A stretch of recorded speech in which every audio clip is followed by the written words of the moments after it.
काय बोले बोलावे, काय बोले बोलावे, काय बोले बोलावे, परदेशी सावळ घालून काय बोले बोलावे, काय बोले बोलावे, काय बोले बोलावे, परदेशी सावळ घालून काय बोले बोलावे, काय बोले बोलावे, काय बोले बोलावे, परदेशी सावळ घालून काय बोले बोलावे, काय बोले बोलावे, काय बोले बोलावे, लाभे भगुना मला जीवनाला दर्शनी, जीवनाला दर्शनी, जीवनाला दर्शनी, लाभे भगुना मला जीवनाला दर्शनी, जीवनाला दर्शनी, जीवनाला दर्शनी, भाग्यधानी अवरी होती होती, अवरी होती होती, अवरी होती होती, भाग्यधानी गंगा बेटी अवरी होती होती, अवरी होती होती, अवरी होती होती, लाभे लाभ लाभला जीवनाला दर्शनी, जीवनाला दर्शनी, जीवनाला दर्शनी, लाभे लाभ लाभला जीवनाला दर्शनी, जीवनाला दर्शनी, जीवनाला दर्शनी, सामने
दर्शने जीवा दर्शने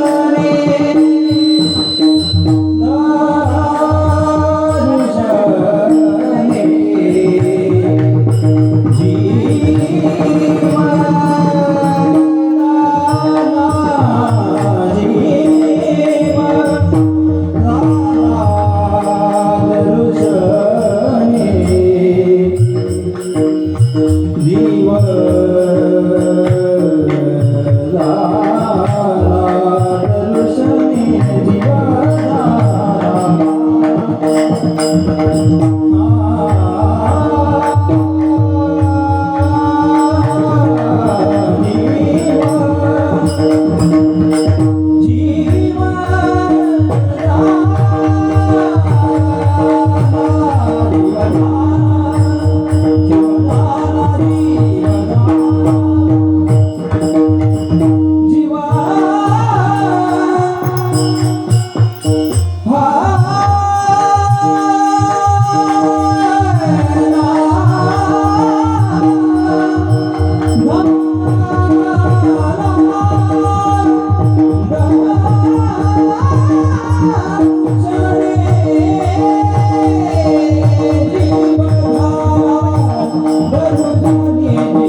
झाले संत भेटे आवडे पोटी होती ते लाभे लाभ दुनावला जीव झाला दर्शने तुका म्हणे श्रम केला अवघाला फळासी लाभे लाभ दुनावला जीव झाला दर्शने विठोबा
देशावर झालो काय बोले बोलावे लाभे लाभ दुनावला जीव झाला दर्शने प्रस्तुत प्रसंगी कीर्तन रूपे सेवेकरिता निवडलेला अभंग जगद्गुरु जगतवंदनीय सर्वांच्या अंतःकरणाचा अधिष्ठान असणारे माऊली तुकोबाराय यांचा 4 चरणांचा आणि भगवत दर्शनाच्या लाभाने प्राप्त झालेली अवस्था वर्णन करून सांगणार अशा पद्धतीचा अभंग आहे. या अभंगामध्ये माऊली तुकोबाराय आपल्याला काय प्रतिपादन करून सांगतात तत्पूर्वी आपण एकदा संतांना नमन करूया. श्री संतांचे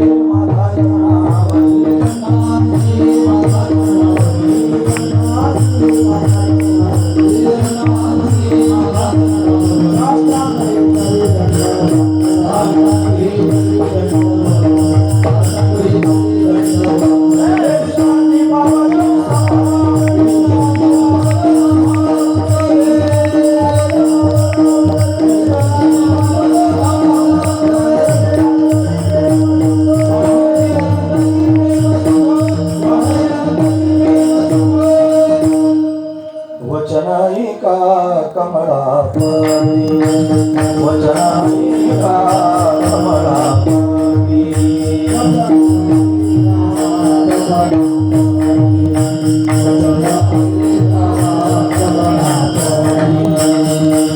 मदरंगाची विराजी मदरंगाची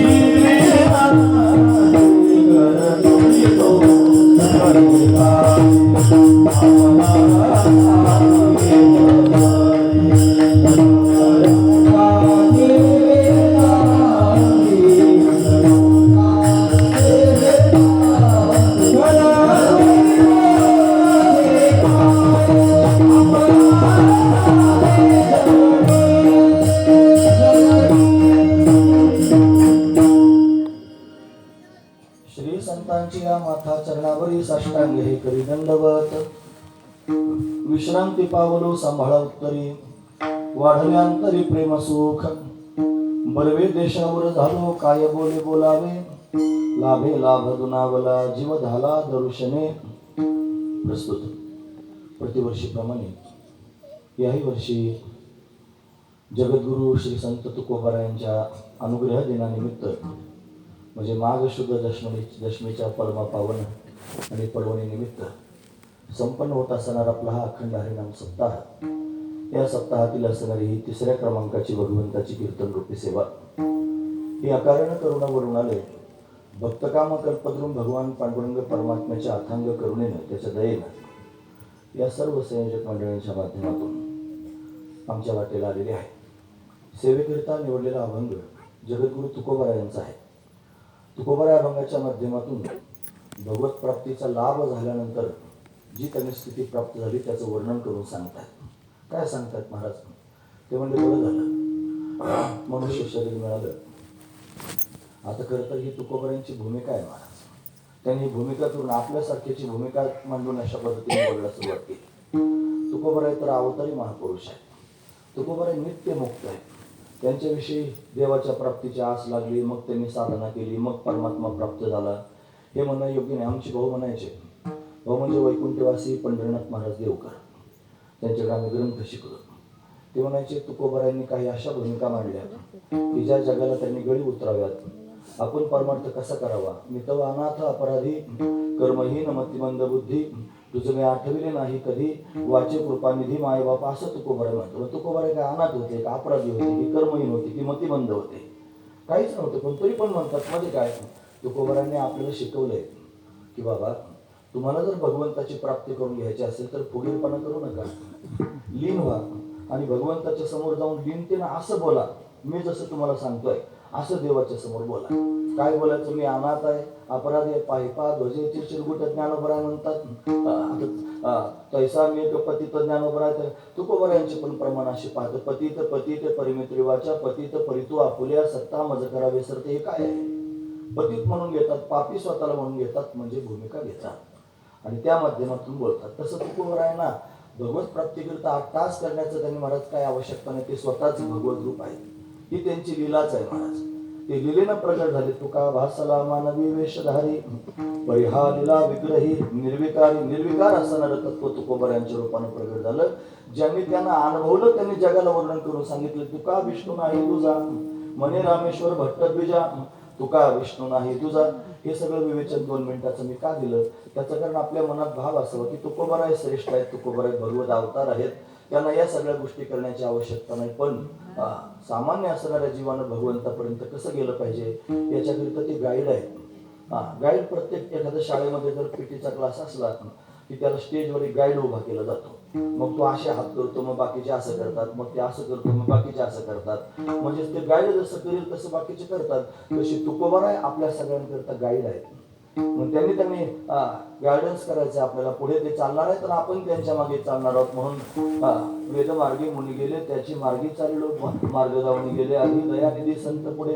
निळोबारांनी तोच निर्देश करून टाकला. म्हणून ते मार्ग दाखवण्याकरिता आले आणि मार्ग दाखवून गेले. म्हणून भगवत प्राप्तीच्या वाटेवर चालत असताना काय अनुभव येतात, कोणते पाडाव पडतात, कोणते मुक्काम येतात आणि त्या सगळ्या मुक्कामांची ओळख आपल्याला असली पाहिजे. हा अभंग त्यांनी महाराज ते मुक्काम सांगणारच आहे, महत्वाचा मुद्दा आहे.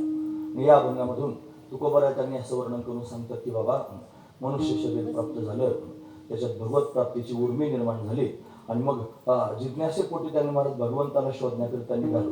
मग देव काही घरी बसून भेटत नसतो, त्याच्याकरिता 8 तासच करावा लागतो. म्हणून त्यांनी महाराज मी निघालो भगवत प्राप्तीकरिता आणि म्हणून त्या मार्गाने चालत असताना भगवंतानंच माझी दखल घेतली आणि दखल घेऊन त्यांनी महाराज मला त्याच्यापर्यंत नेण्याची तरतूद केली. महत्वाची गोष्ट आहे. आणि म्हणून अशी उपलब्धी झाली. काय शब्दांनी वर्णन करून सांगू? बरवे देशावर झालो, देशावर होणं म्हणजे देशातून करण्याकरिता निघणं. मी असं त्यांनी माझं स्थान सोडून स्थानांतर करून अशा पद्धतीने स्थलांतर करून निघालेलो आहे. आणि कशाकरिता निघालो तर भगवंताच्या प्राप्तीकरिता निघालेलो आहे. म्हणून जी मी मार्ग त्यांनी क्रमण करायला सुरुवात केली आणि त्याच्या माध्यमातून मला जो लाभ प्राप्त झाला त्याचं काय वर्णन करून सांगू? काय बोले बोलावे, शब्दाने काय त्याचं वर्णन करून सांगू? काय झालं म्हणजे मला लाभ झाला. नुसता लाभ झाला असं नाही, त्या लाभानं लाभ दुप्पट झाला. लाभेला भदुनावला. कशाचा लाभ झाला आणि कसं काय दुप्पट झाला हे जर मी आताच सांगेन मग त्याच्यात सस्पेन्स कसं राहील, मग तुम्हाला नंतर लक्षात यायला पाहिजे. मग डायरेक्ट कसं मी सांगू? त्यांनी मी सरळ अर्थ सांगतोय ना. म्हणून त्यांनी मला लाभ झाला आणि एक लाभ झाला असं नाही, लाभानं आणखी लाभ झाला. हा महत्वाचा विचार आहे. एक शेतकरी म्हणतात त्यांनी आंब्याचं झाड लावत होता आणि तो फार थकलेला म्हातारा ग्रहस्थ होता आणि तो त्यांनी आंब्याचं झाड लावत होता आणि राजाची त्यांनी स्वारी आली होती राजानं पाहिलं इतका जप्त झालेला म्हातारा आहे आणि तो त्यांनी अशा पद्धतीने आंब्याचं झाड लावतोय. राजा थांबला, म्हणला त्याला बोलून घ्या. म्हाताऱ्याला बोलावलं. म्हणे बाबा तुझं वय किती झालेलं आहे आता तू काही 4-6 वर्षात मरून जाशील. हे आंब्याचं झाड आता लावतो, याला कधी फळं यायचं, तू कधी खायचा. तो म्हणला मी जरी नाही खाल्ले ना तर हे त्यांनी महाराज अशा पद्धतीने फळं माझ्या नातवंडांना परतोंडांना खायला भेटतील म्हणून मी तरतूद करतोय. वाडीमध्ये हुशार असणारा हा वृद्ध आहे, याला थोड्याशा सोन्याच्या मोहरा द्या रे असं त्यांनी महाराज सांगितलं. आणि खरंच सोन्याच्या मोहरा त्याला दिल्या. आंब्याचं झाड त्यांनी लावून लाभ प्राप्त करून घ्यायचा होता, पण त्या लाभानं त्यांनी महाराज अजूनच लाभ घरी चालून आला. लाभे लाभ दुनावला. कधी त्यांनी आंबा फळ देईल, तो म्हणला माझ्या आंब्याला फळ कधी येतील तेव्हा येतील, पण त्यांनी मी लावलेल्या आंब्याला आता लगेच त्यांनी फळ आला. हा महत्वाचा विचार आहे, लगेच फळ प्राप्त झालं. तसा लाभ जीवनामध्ये प्राप्त झाला, लाभानं लाभ दुप्पट झाला. म्हणजे संतुष्ट झाला, जीव जीव झाला. दर्शने इथं थोडीशी हिंट आहे. भगवंताचं दर्शन झालं आणि त्यानं जीव त्यांनी महाराज संतुष्ट झाला म्हणजे संतुष्ट झाला. माझा जीव त्यांनी शांत झाला, संतुष्ट झाला. अशी अवस्था मला त्या लाभानं अशा पद्धतीने प्राप्त झाली. महत्वाचा भाग आहे. कसं काय हे झालं असेल तुमच्या जीवनामध्ये? म्हणजे काही नाही, माझ्या भाग्यानं मला संतांची भेट झाली. माझ्या पोटामध्ये आधीच त्या संतांच्या भेटीची आस होतीच, पण मला त्यांनी माझं भाग्य उदयाला आलं. पुण्य फळले बहुता दिवसा, भाग्य उदयाचा ठसा झालो सन्मुख तो कैसा, संत चरण पावलो. मला संतांची प्राप्ती झाली, भाग्य झाली संत भेटी, आवडी पोटी होती ते, आणि म्हणून संतांची भेट झाली आणि म्हणून पुढचा लाभ प्राप्त झाला. महत्वाचा मुद्दा आहे महाराज. म्हणून हे सगळं करण्याकरिता मला सगळ्यात आधी उपक्रम करताना घर सोडावं लागलं. असं सांगितलं, बरवे देशावर झालो. आणि उपसंहार करताना त्यांनी म्हणतात की मी श्रम केला. तुका म्हणे श्रम केला, मी श्रम केलं म्हणजे कष्ट घेतलंय. देशावर होणं म्हणजे आपलं स्थान सोडून दुसऱ्या स्थानामध्ये निघून जाणं म्हणजे कष्ट करणं. कष्ट करणं म्हणजे श्रम करणं. जे श्रम मी केले ते श्रम त्यांनी फळाला आले आणि मला त्यांनी भाग्य प्राप्त झालं, मला लाभ प्राप्त झाला. आणि त्या लाभानं मी त्यांनी विलक्षण असणाऱ्या लाभापर्यंत म्हणजे दर्शनाला त्यांनी पात्र झालो. अशी अवस्था मला प्राप्त झाली आणि ते मी तुमच्या समोर सांगत आहे. असं तुकोबरा त्यांनी सांगतायत. असा अभंगाचा सरळ अर्थ पाहण्याचा आपण प्रयत्न केला.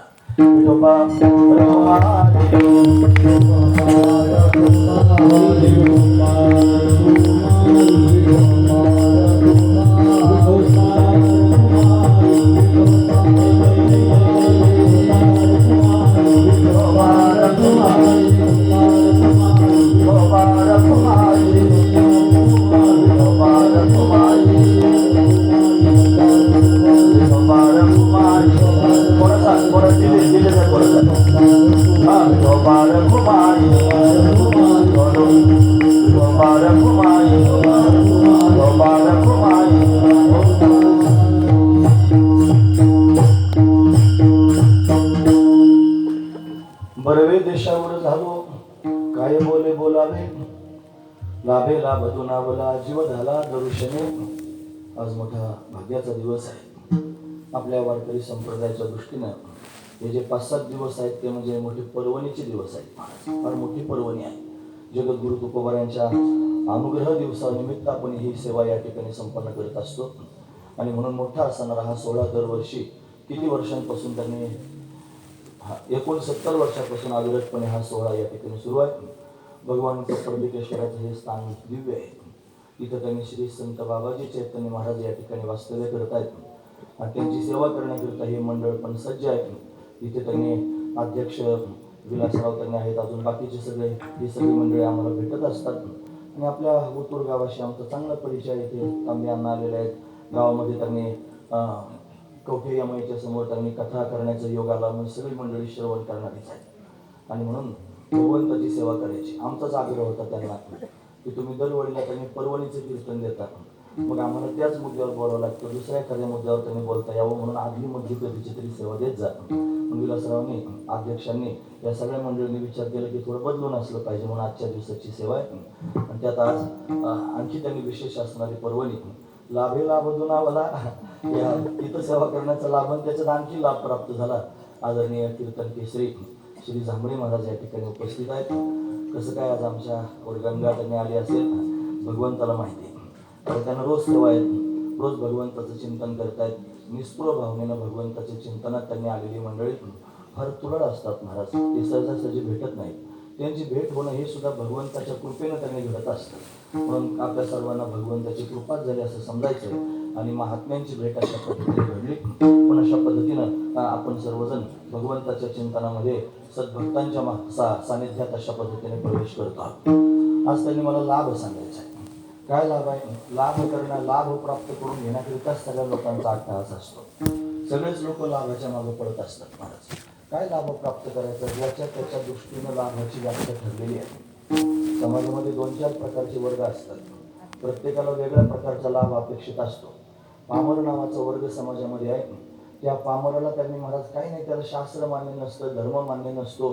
तुम्ही किती देव धर्म संस्था स्थापन करा, पामरांना त्याच्याशी काय घेणं देणं नाही म्हणत. ते कधी त्याच्यात पडायच्या कामातच नसतात महाराज. म्हणून असे असणारे पामर त्यांना विधिनिषेध त्यांनी नसतो. आटोणी वेटोणी बांधिला मुंडासा फिरत असे म्हैसा जना माझी. म्हैसा म्हणजे म्हशीचा मुलगा, नाही कळलं तर हरेडा, आणि अजूनच नाही कळलं तर टोंडगा.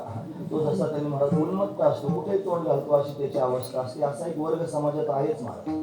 त्याच्या दृष्टीने त्यांनी महाराज फक्त विषयाचे भोग त्यांनी प्राप्त करून घेणं आणि अनाचारानं प्राप्त करणं, निषिद्ध त्यांनी महाराज मार्गाने अशा पद्धतीने भोग प्राप्त करणं एवढंच त्याचं टार्गेट असतं. तो त्याला लाभ बनतो. विषयी पुरुष त्याच्यापेक्षा जरा चांगला असतो. तो देव धर्म संत शास्त्र या सर्वांना मानतो आणि मानून त्यांनी महाराज अशा पद्धतीने त्याचा मार्गक्रमण होत असतं. त्याला इहलोकातल्या भोगांची अपेक्षा असते आणि इहलोकातल्या भोगांबरोबर परलोकाच्या पण भोगाची अपेक्षा असते. तो त्यांनी इहलोकातले तर भोग चांगलवादानं भोगायचा प्रयत्न करतो, तो शास्त्रविधीनच भोगतो. पण त्याच्यात पुन्हा म्हणती म्हणजे संसारी जन्मी जे यज्ञाधिक कर्म की जे मग स्वर्ग सुख भोगी जे म्हणून स्वर्गाच्या सुखाची अपेक्षा करतो. म्हणून त्याला लौकिक आणि भोगाची अपेक्षा तर आहेच आहे, पण अलौकिक भोगांची सुद्धा अपेक्षा आहे. तो पण विषयीच आहे. पण त्याचा लाभ त्याला त्यांनी विषयाचाच लाभ प्राप्त करून घ्यायचा. त्याच्यापेक्षा श्रेष्ठ असणारा एक पुरुष आहे. आणि तो जर कोणता असेल तर तो त्यांनी महाराज जिज्ञासू आहे.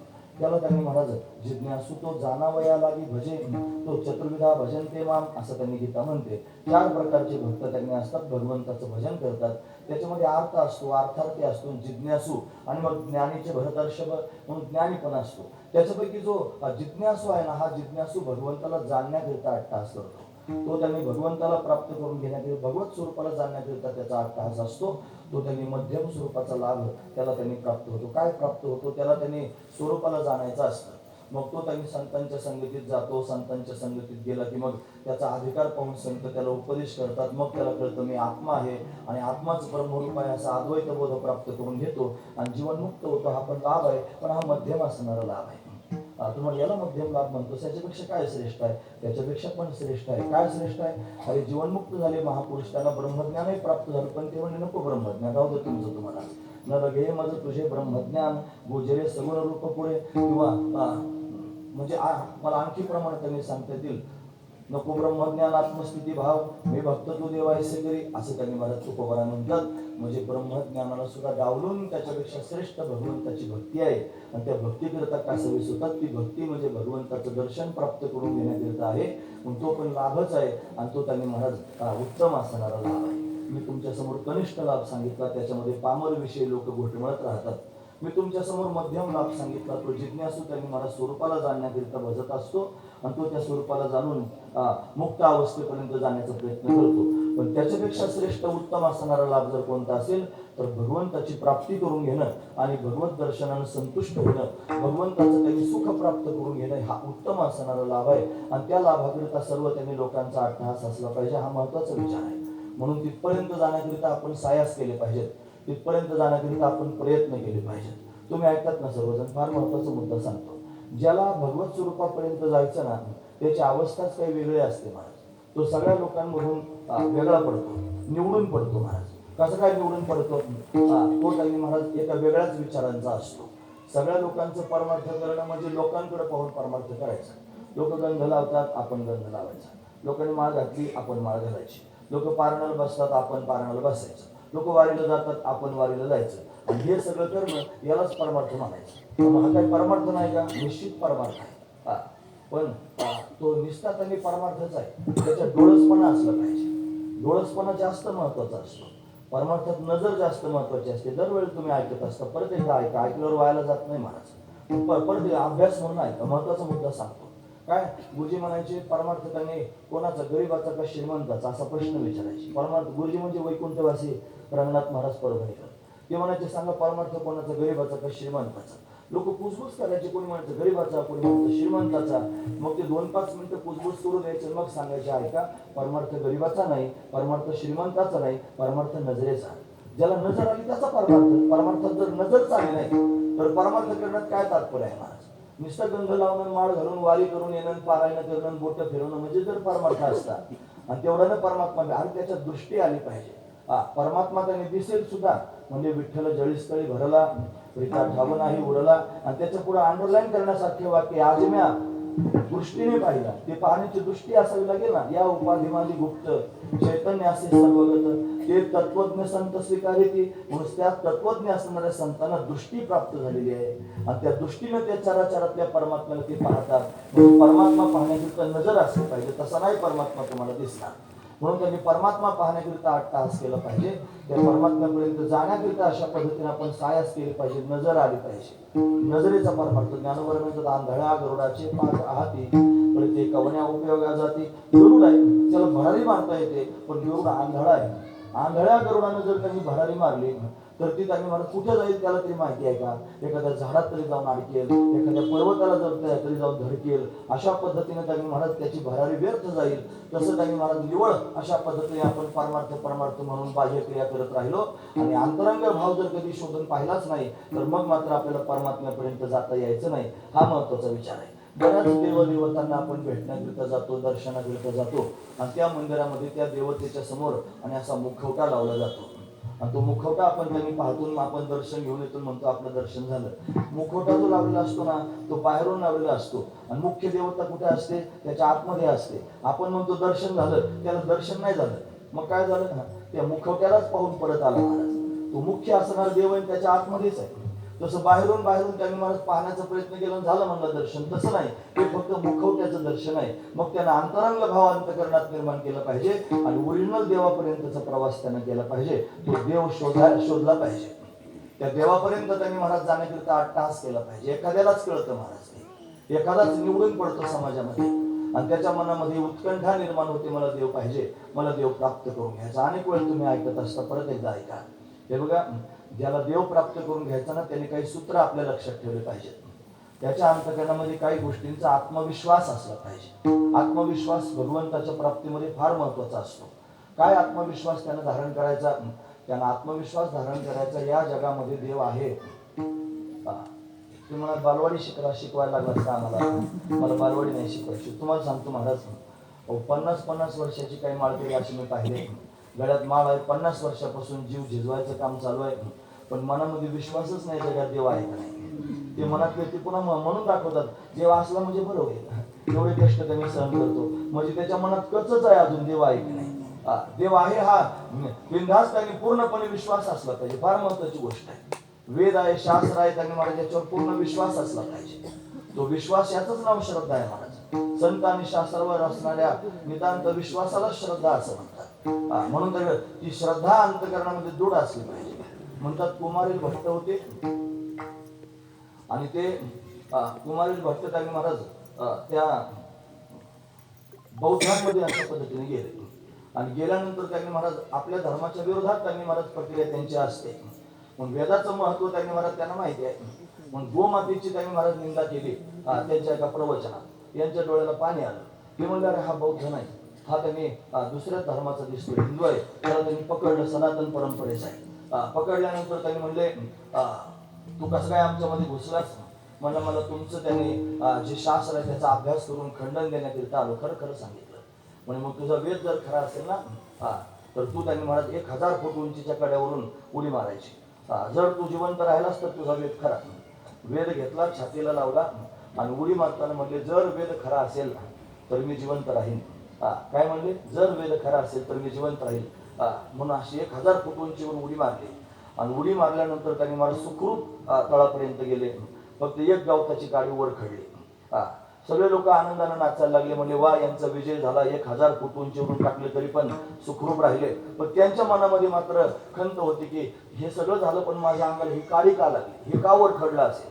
मग चिंतातूर अशा पद्धतीने होते. विचारलं कोणीतरी, चिंतातूर का आत्मा, ही काळी कशी काय वर खडली?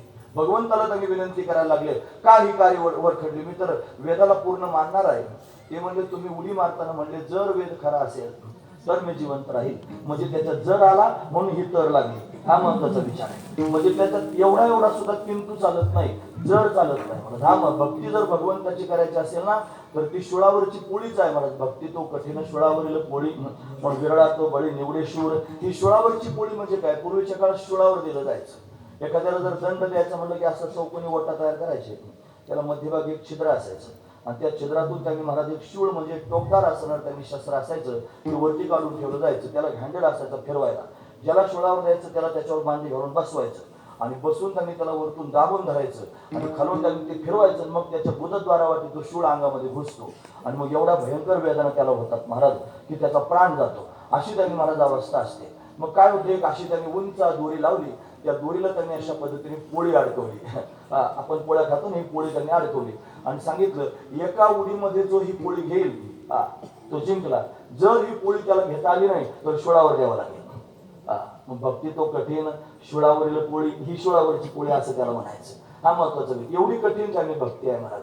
म्हणजे एवढा सुद्धा किंतु अंतकरणामध्ये जर असेल तरी परमात्मा त्यांनी भेटायचा नाही महाराज. हा महत्वाचा विचार. भेटलेला सुद्धा त्यांनी बिघडून जाईल. जगमित्र नागा होते आणि भगवान बार्शीला त्यांनी भगवंताच्या समोर जायचे, रोज दंडवत घालायचे. एक दिवशी राजानं पाहिलं फाटके तुटके कपडे अंगावर होते, म्हणाले महात्मा जे आहेत त्यांना जरा रेशमी वस्त्र द्या. दिले रेशमी वस्त्र. ते वस्त्र घातले, देव भगवंताच्या समोर जाऊन साष्टांग प्रणिपात करण्याकरिता तयारी केली. पण मनात एकदाच किंतु निर्माण झाला, एवढे चांगले वस्त्र आहेत पण दंडवत घालताना खराब होतील ना, एवढंच फक्त वाटलं. पण म्हणजे जाऊ द्या, वस्त्र काय देवापेक्षा महत्वाचे आहेत का असं म्हणून दंडवत घातले. पण देव नाही भेटला मला त्या दिवशी. रोज असा नियम होता, दंडवत घालायचे प्रत्यक्ष भगवंतानं प्रगट व्हायचं. तिथं देवाला भगवंतच म्हणतात महाराज, भगवान बार्शीच म्हणतात. भगवंत प्रगट व्हायचा आणि त्यांच्याशी बोलायचा. पण त्या दिवशी मात्र भगवान प्रगट झाला नाही, भगवान बोललाच नाही. अरे म्हणजे देवा आज का बोलत नाहीस म्हणून त्यांनी मग तरी पण विनंती करूनही भगवान प्रगट होत नाही. मग आत्मपरीक्षण केलं आणि आत्मपरीक्षण केल्यानंतर कळालं की माझ्यातच खोट आहे. मी म्हणलं हे कपडे जर खराब झाले मग काय होईल, आणि म्हणून तेवढ्या करता देव अंतरला या कपड्यांकरता अशा पद्धतीनं देव अंतरला. तुका म्हणे पाहिले मागे एवढ्या वेळी अंतरला. अशी त्यांनी मग काय करायचं आता, म्हणजे दंड द्यायचा स्वतःला. मग मंदिराच्या बाहेर आले. एक शेतकरी फराड घेऊन चालला होता. फराड कळतं ना तुम्हाला, ते फराड घेऊन चालला होता. त्या बैलांना थांबवलं आणि स्वतःचे पाय त्या फराटाला बांधून टाकले, बैल हकलले आणि एवढे सुसाट त्यांनी वेगानं बैल पळू लागले. सगळ्या कपड्याच्या नाही अंगाच्या सुद्धा चिंध्या झाल्या. आणि मग मात्र परमात्मा प्रत्यक्ष प्रगट झाला. ते बैल थांबवले, म्हणे अरे असं काय करतोस, म्हणजे देवा या कपड्यांमुळे तुझ्यात आणि माझ्यात अंतर पडलं. म्हणून त्यांनी हे कपडे त्यांनी नको, मला जीवनच काही नको वाटायला लागलं. तुका म्हणे अंतराय देविकाय जी नेते. आणि म्हणून अशा पद्धतीने ही अवस्था मी प्राप्त करून घेतली. मला सांगायचं एवढंच आहे महाराज, देवाला एवढं सुद्धा सहन होत नाही. म्हणजे आपल्या अंतकरणामध्ये देव आहे याचा आत्मविश्वास असला पाहिजे. जगामध्ये देव आहे. दुसरं सूत्र सांगतो, फक्त आहे म्हणून कसं चालेल, आपल्या मनाला आत्मविश्वास असला पाहिजे. देव भेटत असतो, महत्वाचा मुद्दा आहे. देव भेटत असतो. कोणाला भेटला म्हणजे ध्रुवजींना भेटला, प्रल्हादजींना भेटला. जाऊ लांबचं कशाला सांगत बसू. ज्ञानोबरांना भेटला, तुकोबरांना भेटला, सगळ्या निळोबरांना भेटला. वारकरी संप्रदायातले काव्य करणारे शेवटचे संत निळोबराय मानले जातात, त्यांना भेटला. आपण जिथं संत पंढरीचं काम करतो महाराज, तिथं 2 वारकऱ्यांची जिवंत समाधी आहे. श्री संत बेंगोजी महाराज, त्यांना प्रत्यक्ष परमात्मा भेटला. तिथं त्यांनी कान्होबा महाराज आहेत, त्यांच्याकरिता शेतात देवानं नांगर धरला. म्हणजे प्रत्यक्ष त्यांनी देव भेटला. आजही भेटण्याकरिता देव येतो, असा त्यांनी देवाचा स्वभाव आहे. देव भेटत असतो. दुसरा मुद्दा आहे महाराज. तिसरा मुद्दा असा आहे, देव मला पण भेटू शकतो. इथं जेवढे बसलेत ना तेवढ्या सगळ्यांनी त्यांनी छातीला हात लावून आत्मविश्वास अंतकरणात जागा करायचा आणि म्हणायचं देव मला सुद्धा भेटू शकतो. ही जर भावना पोटात नसली तर देव कसा भेटेल महाराज. फार महत्वाचा विचार आहे. देव मला भेटू शकतो. त्याचा पुढचा मुद्दा, मला भेटू शकतो पण ठीक आहे, पण देवाच्या भेटीची मला इच्छा झाली पाहिजे ना. मला देवाच्या भेटीची इच्छा पण असली पाहिजे. मला त्यांना भेटायचं अशी इच्छा पोटात असल्याशिवाय देव कसा भेटेल महाराज. मग इच्छा पण असावी भगवंताच्या भेटीची. नुसती इच्छा असून काय उपयोग आहे. मला वाटतं त्यांनी उत्तूरला जायचं, मला वाटतं उत्तूरला जायचं, बाबाजी चैतन्य महाराजांचं कपडतिकेश्वराचं दर्शन घ्यायचं, घरी बसूनच म्हणत राहिला. मग घरी बसून त्यांनी फक्त इच्छा व्यक्त केली, त्याला दर्शन होईल का, तसं नाही होणार. मग त्यांना प्रयत्न करावे लागतील, त्यांना घर सोडावं लागेल, जर अंतर असेल तर काहीतरी गाडीची तरतूद करावी लागेल.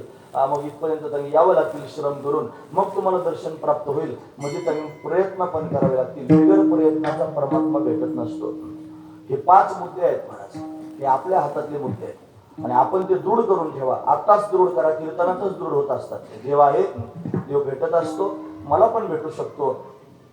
देवाच्या भेटीची मला उत्कट इच्छा आहे आणि मी देवाच्या भेटीचा प्रयत्न करतोय.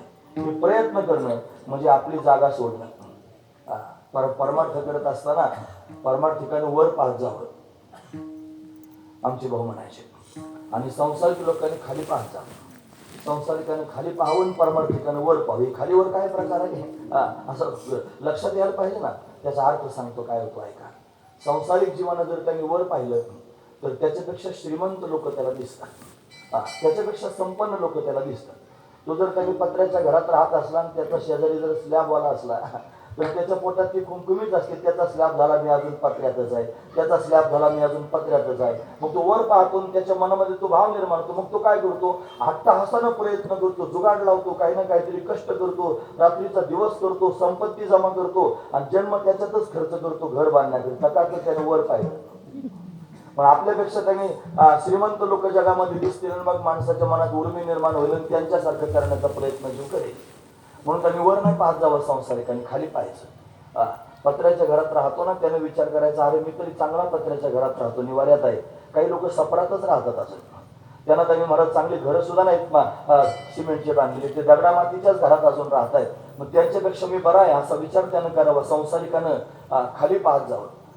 आपल्याकडे त्यांनी लुणा आहे आणि त्याच्याकडे त्यांनी मोठी गाडी आहे, त्याच्या पोटात सारखा जाळ उठत राहतो की मी लुणावरच झेंडत राहतो, त्याच्याकडे मोठी गाडी आहे, त्याच्याकडे जीव त्यांनी कसा विसरतो. अरे लुणा पण चांगलीच आहे, तुला नेते ना मुद्द्यावर, कशाला त्यांनी तास करायचं. पण तसं जमत नाही मला. म्हणून संसारिकानं दुसऱ्याकडे पाहून जीवन जगायचं नाही, परमार्थिकानं मात्र खाली पाहायचं नाही.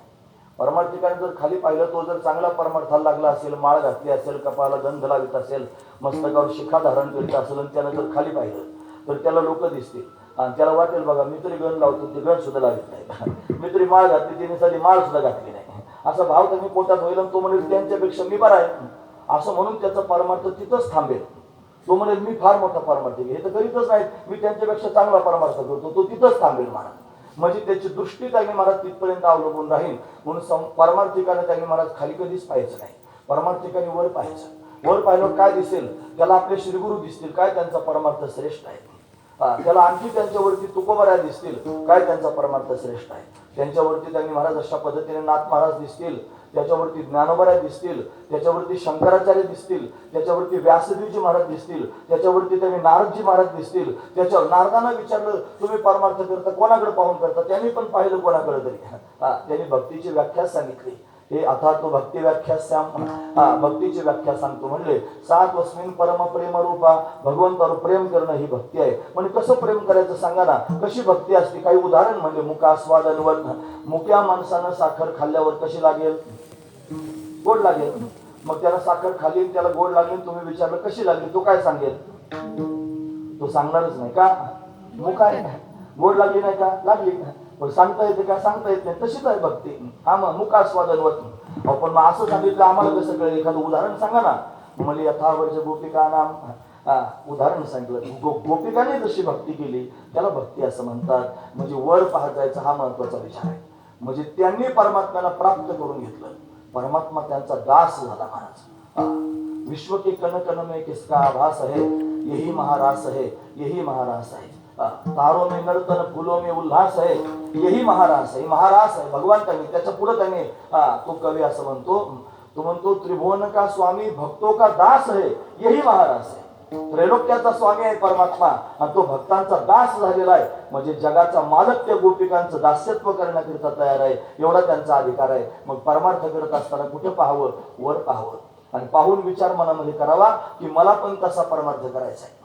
मग असा परमार्थ मला करायचा अशी भावना जर पोटात निर्माण झाली तर नुसती भावना निर्माण होऊन कसं चालेल महाराज. तुम्हाला त्याच्याकरिता प्रयत्न करावा, मला देव भेटला पाहिजे, मला देव भेटला पाहिजे. घरात बसूनच घर कोंबडे मानतात, घरातूनच गुपू चिकू करतात महाराज. तिथं त्यांनी बाग देऊन काय उपयोग आहे. त्यानं कष्ट पण केले पाहिजेत ना परमार्थ करण्याकरिता. हा महत्वाचा. म्हणजे काय केलं पाहिजे, त्यानं आपलं स्थान कधीतरी सोडलं पाहिजे. म्हणजे कशाचं स्थान, घर सोडून गेलं पाहिजे असं नाही, विचारांचं स्थान सोडलं पाहिजे. आपण ज्या विचारात वावरतो त्या विचारांमध्ये त्यांनी वृद्धी झाली पाहिजे, विचार वाढले पाहिजे. परमार्थ कशाचा, परमार्थ विचाराचा. काय विचार केला पाहिजे, म्हणजे क्षणोक्षणी हाची करावा विचार, तरावया पार भव सिंधू. रात्रंदिवस एकच विचार करावा, भवसिंधूतून कशा पद्धतीने तरुण जाता येईल. रात्रंदिवस एकच विचार करायचा, मला भगवंताची प्राप्ती कशी होईल. ऐसी चिंता करी सदा सर्व काळ. सदैव चिंता मनाला त्यांनी वाटली पाहिजे की भगवान मला कसा भेटेल किंवा भगवंताचा बोध देणारा कसा सापडेल. म्हणून त्यांनी अशा पद्धतीने तळमळ जीवाला लागली पाहिजे. कोण भेटे सांगेसा, तुका म्हणे चिंता वाटे, कोण भेटे सांगेसा. भगवंताच्या प्राप्तीचं त्यांनी महाराज सांगणारा त्यांनी कोण मला अशा पद्धतीने भेटेल अशी तळमळ त्याला लागली पाहिजे. आणि मग तो त्यांनी महाराज हळूहळू हळूहळू परमार्थाचा अग्रेसर होतो. तुकोबारांनी त्यांच्या अभंगांमधून स्वतःचं चरित्र सांगितलं काही ठिकाणी. ते म्हणले, मी परमार्थाला लागलो, काही संतांची उत्तरं पाठ केली म्हणले, मग त्यांच्या मागे कीर्तनात उभा राहिलो, टाळ वाजवायला लागलो, काही त्यांनी वचनं अशा पद्धतीनं त्यांची प्रमाण अशा पद्धतीने म्हणू लागलो. मग हे म्हणता म्हणता त्यांनी परमार्थाची ओढ अंतकरणामध्ये बळावली आणि मग त्यांनी भगवत दर्शनाची लालसा अंतकरणात निर्माण झाली. आणि ती लालसा अंतकरणात निर्माण झाली, ती नुसती लालसा अंतकरणात निर्माण होऊन चालत नसतं महाराज, त्याच्याकरिता काही भावना आहेत. असं म्हणलं भागवतामध्ये गोपिका त्यांनी महाराज भगवंताच्या प्राप्तीकरिता रडतात. ते म्हणजे हृदुस्वरम राजन कृष्ण दर्शन लालसा. कृष्णाच्या दर्शनाच्या लालसेनं गोपिका रडत होत्या म्हणले. कशा रडत होत्या? सुस्वरात रडत होत्या. असं त्यांनी गोपिकांचं रडणं होतं. भगवंताच्या भेटीची लालसा होती. मग नुसती भगवंताच्या भेटीची लालसा पोटात होती असं नव्हतं महाराज. नुसती लालसा पोटात ठेवल्यानं परमात्मा भेटत नसतो, पक्का लक्षात ठेवा. त्याच्याकरिता प्रयत्न करावे लागतात. त्या गोपी म्हणतात, देवा तुझ्या भेटीकरिता कशी अवस्था झाली बघ ना. मैवंगी भोर हाती भवान घरी तुम्ही शंशम संत्यज्य सर्व विषयांस्तव पादमूलम. तुझ्या प्राप्तीकरिता त्यांनी संत्यज्य सर्व विषयां सगळ्या विषयांचा त्याग केला. स्तव पादमूलम, तुझ्या चरणांच्या प्राप्तीकरिता संपूर्ण संसाराची वासना टाकून दिली. पण कृष्ण दर्शनाची लालसा जर पोटात असेल तर त्याच्या आधी त्यांनी तेज संसार वासना ही भूमिका अंतकरणात निर्माण झाली पाहिजे. म्हणून त्यांनी मला संसारातून उपरती झाली पाहिजे. उपरती आणि वैराग्य याच्यात फरक आहे. उपरती म्हणजे संसाराचं स्वरूप कळणं. संसार अशा प्रकारचा आहे, हा दुःखरूप आहे, आसत आहे, जड आहे, हे त्यांनी महाराज कळावं. याच्यात कोणत्याच प्रकारचं तथ्य नाही, हा मिथ्या आहे असा संसार आहे असं त्यांनी महाराज कळावं. याला संसारातून झालेली उपरती म्हणतात. आणि वैराग्य म्हणजे काय? तो संसार आपल्या समोर भोग माझा भोग घ्या म्हणून हात जोडून उभा आहे आणि तो भोगावासाच वाटत नाही, त्याची इच्छाच होत नाही, याला वैराग्य असं म्हणतात. अहिकेचे की परतलेचे भोग झाले या पायके इच्छेचे परी ते भोगावे हे नरोचे मना माझी, असं त्याला त्यांनी महाराज निर्माण शास्त्रीय परिभाषेत सांगायचं म्हणलं तरी इहलोकापासून ब्रह्मलोकापर्यंत अनुकूल मानलेल्या भोगांविषयी होणाऱ्या त्यागाचे इच्छेस वैराग्य असे म्हणतात. असं वैराग्य त्यांनी महाराज विषयाविषयीचं झालं पाहिजे. ते हे विषय वैराग्य, ते विषयाचं वैराग्य आत्मलाभाला प्राप्त करून देतं आणि ब्रह्मानंदा योग्य होती जीव. त्याच्या माध्यमातून ब्रह्मानंदाला योग्य त्यांनी जीव होतात. म्हणजे विषयाचं वैराग्यच अंतकरणात निर्माण झालं पाहिजे. हीच विचाराची उंची वाढ नाही महाराज. नाही तर संसार पण पाहिजे आणि देव पण पाहिजे. देव नाही पाहिजे असं नाही, देव पाहिजेच, पण फक्त देवच नाही पाहिजे, संसार पण पाहिजे. आता प्रश्न 2 दिवसापासून रोज कीर्तनात प्रश्न विचारला जातो, त्यांना पण विचारतो. बरं महाराज, मला तुम्ही सांगा, तुम्ही सगळे देवावर प्रेम करता की नाही? नक्की प्रेम करता. तुम्ही देवावर प्रेम करीत असल्याशिवाय एवढ्या गारठ्या गुरठ्याची इथपर्यंत आले का? तुमचं देवावर प्रेम आहे म्हणून तुम्ही इथपर्यंत आलात. पहिला प्रश्न झाला. आता दुसरा प्रश्न जरा विचारपूर्वक खरं खरं उत्तर द्यायचं. बरं, मला दुसरा प्रश्न विचारायचा, आपण देवावर प्रेम करता का? प्रश्न विचारला म्हणजे देवावर प्रेम करतो. दुसरा प्रश्न असा आहे, फक्त देवावरच प्रेम करता का? त्रासदायक प्रश्न आहे महाराज आणि विचार करण्याजोगा प्रश्न. विचार केला पाहिजे या प्रश्नावर. खरं सांगा, देवावर प्रेम करता इथपर्यंत ठीक आहे, पण पुढचा प्रश्न असा, फक्त देवावरच करता का? नाही. मग कोणाकोणावर करता? मी कशाला तुम्हाला विचारू? तुम्ही तुमच्या मनाला विचारा, अजून कोणाकोणावर करता? मग देवाचा स्वभाव तुम्हाला माहित असला पाहिजे. देवाचा स्वभाव असा, हेची थोडं भक्ती आवडते देवा आणि संकल्पावी माया संसाराची. मग संसार बाजूला कर तर मी तुझ्याकरता उभाच आहे, हा महत्वाचा विचार. त्यांना भेटला परमात्मा. पण का भेटला? त्याचं कारण ते संसाराला चिकटून राहिले नाहीत महाराज. संसार मनातून गळूनच पडला महाराज संसार. असा त्यांनी भाव आहे. हे विसरल्या कामधंदाच विसरल्या. सासू सासऱ्याची नाही मर्यादा. हरिपती सुताचा विसर पडला, नवऱ्याचा विसर पडला, मुलाचा विसर पडला, संसाराचा विसर पडला. संसार मनातून गळूनच पडला. संसाराला प्राधान्यच राहिलं नाही. ते म्हणले देव त्यांनी धरला, पण कसा धरला? देवतीही बळे धरीला सायासे. करोनिया नाश उपाधीचा नाश करून देव प्राप्त करून घेतला. म्हणजे काय उपाधी ते? पूर्व पक्षी धातू धिकारिले जन स्वय जनार्दन त्याची झाले. धातू म्हणजे संपदा आणि जन म्हणजे लोक. याचा त्याग करावा लागेल, म्हणजेच तुम्हाला तुमची जागा सोडावी लागेल. तुम्ही अजून त्यांनी कशा कशाला महत्व देता हे तुमच्याच मनाला माहिती आहे. इथं फक्त देवालाच महत्व दिलं पाहिजे तर देव प्राप्त होतो, हा महत्वाचा विचार आहे. आपण तर जागा सोडायला तयार नाही महाराज. आपण त्याच जागेवर होतो, आपला परमार्थ चालूच आहे. एक मनुष्य त्यांनी महाराज रात्रीच्या वेळेला त्याला घाई झाली होती, आपल्या घरी जायचं होतं, मध्ये नदी आलेली आहे. आता नदीतून पलीकडच्या बाजूला जायचं म्हणल्यावर काय नाव असावे लागेल. नाव होती, त्याला नाव दिसलीच महाराज. एवढी गडबड झाली होती त्याला की घरी जाण्याकरिता कसलाच विचार नाही केला. नाव दिसली, फार आनंदाने त्या नावात बसला की लगेच ती वळवायला सुरुवात केली. रात्रभर वळवत होता, रात्रभर वळवत होता, पण पलीकडचा तिलाच येत नव्हता. त्याला वाटलं एवढं कसं पातळ नदीचं वाढलं, मी सारखा ओलवतोच आहे. मग जरा थोडं तांबडं फुटायला लागलं. मग त्याच्या लक्षात आलं, मागं पुढे पाहिल्यानंतर मी नाव ओलवतोय, पण ही नाव खुंटीला बांधून टाकलेली आहे. आणि मी रात्रभर नाही जन्मभरही ओलवत बसलो तरी नाव सरकणारच नाही, पुढे जाणं शक्यच नाही. आपल्याला परमात्म्यापर्यंत जाण्याकरिता आपण परमार्थ रूपी नावेत बसलेलो आहोत, पण आपले नाव संसाराच्या खुंट्याला बांधून टाकलेली आहे. की जोपर्यंत संसाराच्या खुंट्यापासून आपण सोडत नाही तोपर्यंत त्यांनी पुढे जाणारच नाही. किती वलवा, किती टाळ वाजवाने तर धोंबडे फोडा, नाही तर काही करा महाराज तुम्ही. तुम्ही जन्मभर हे करत राहा, आरडाओरडा करत राहा, कडे ताणीत राहा, फार पारायण करा, फार त्यांनी सत्य मोठे मोठे करा, काही करा. की नाव जर त्यांनी मला संसाराची ती गाठ सोडली नाही तर मग मात्र परमात्म्यापर्यंत जाता यायचं नाही.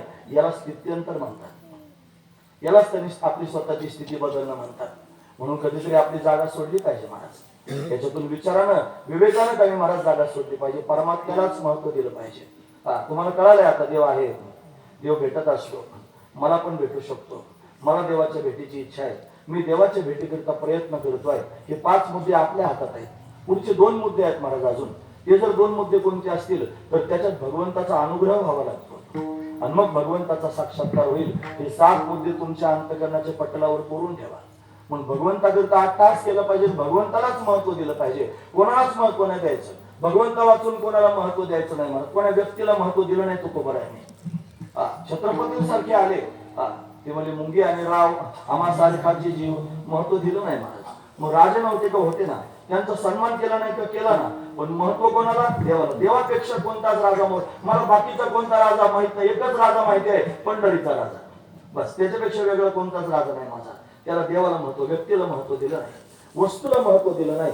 हे मुद्दे त्यांनी तुमचे बऱ्याच वेळा ऐकून झाले असतील. माझे ताजे करण्याकरिता सांगतोय.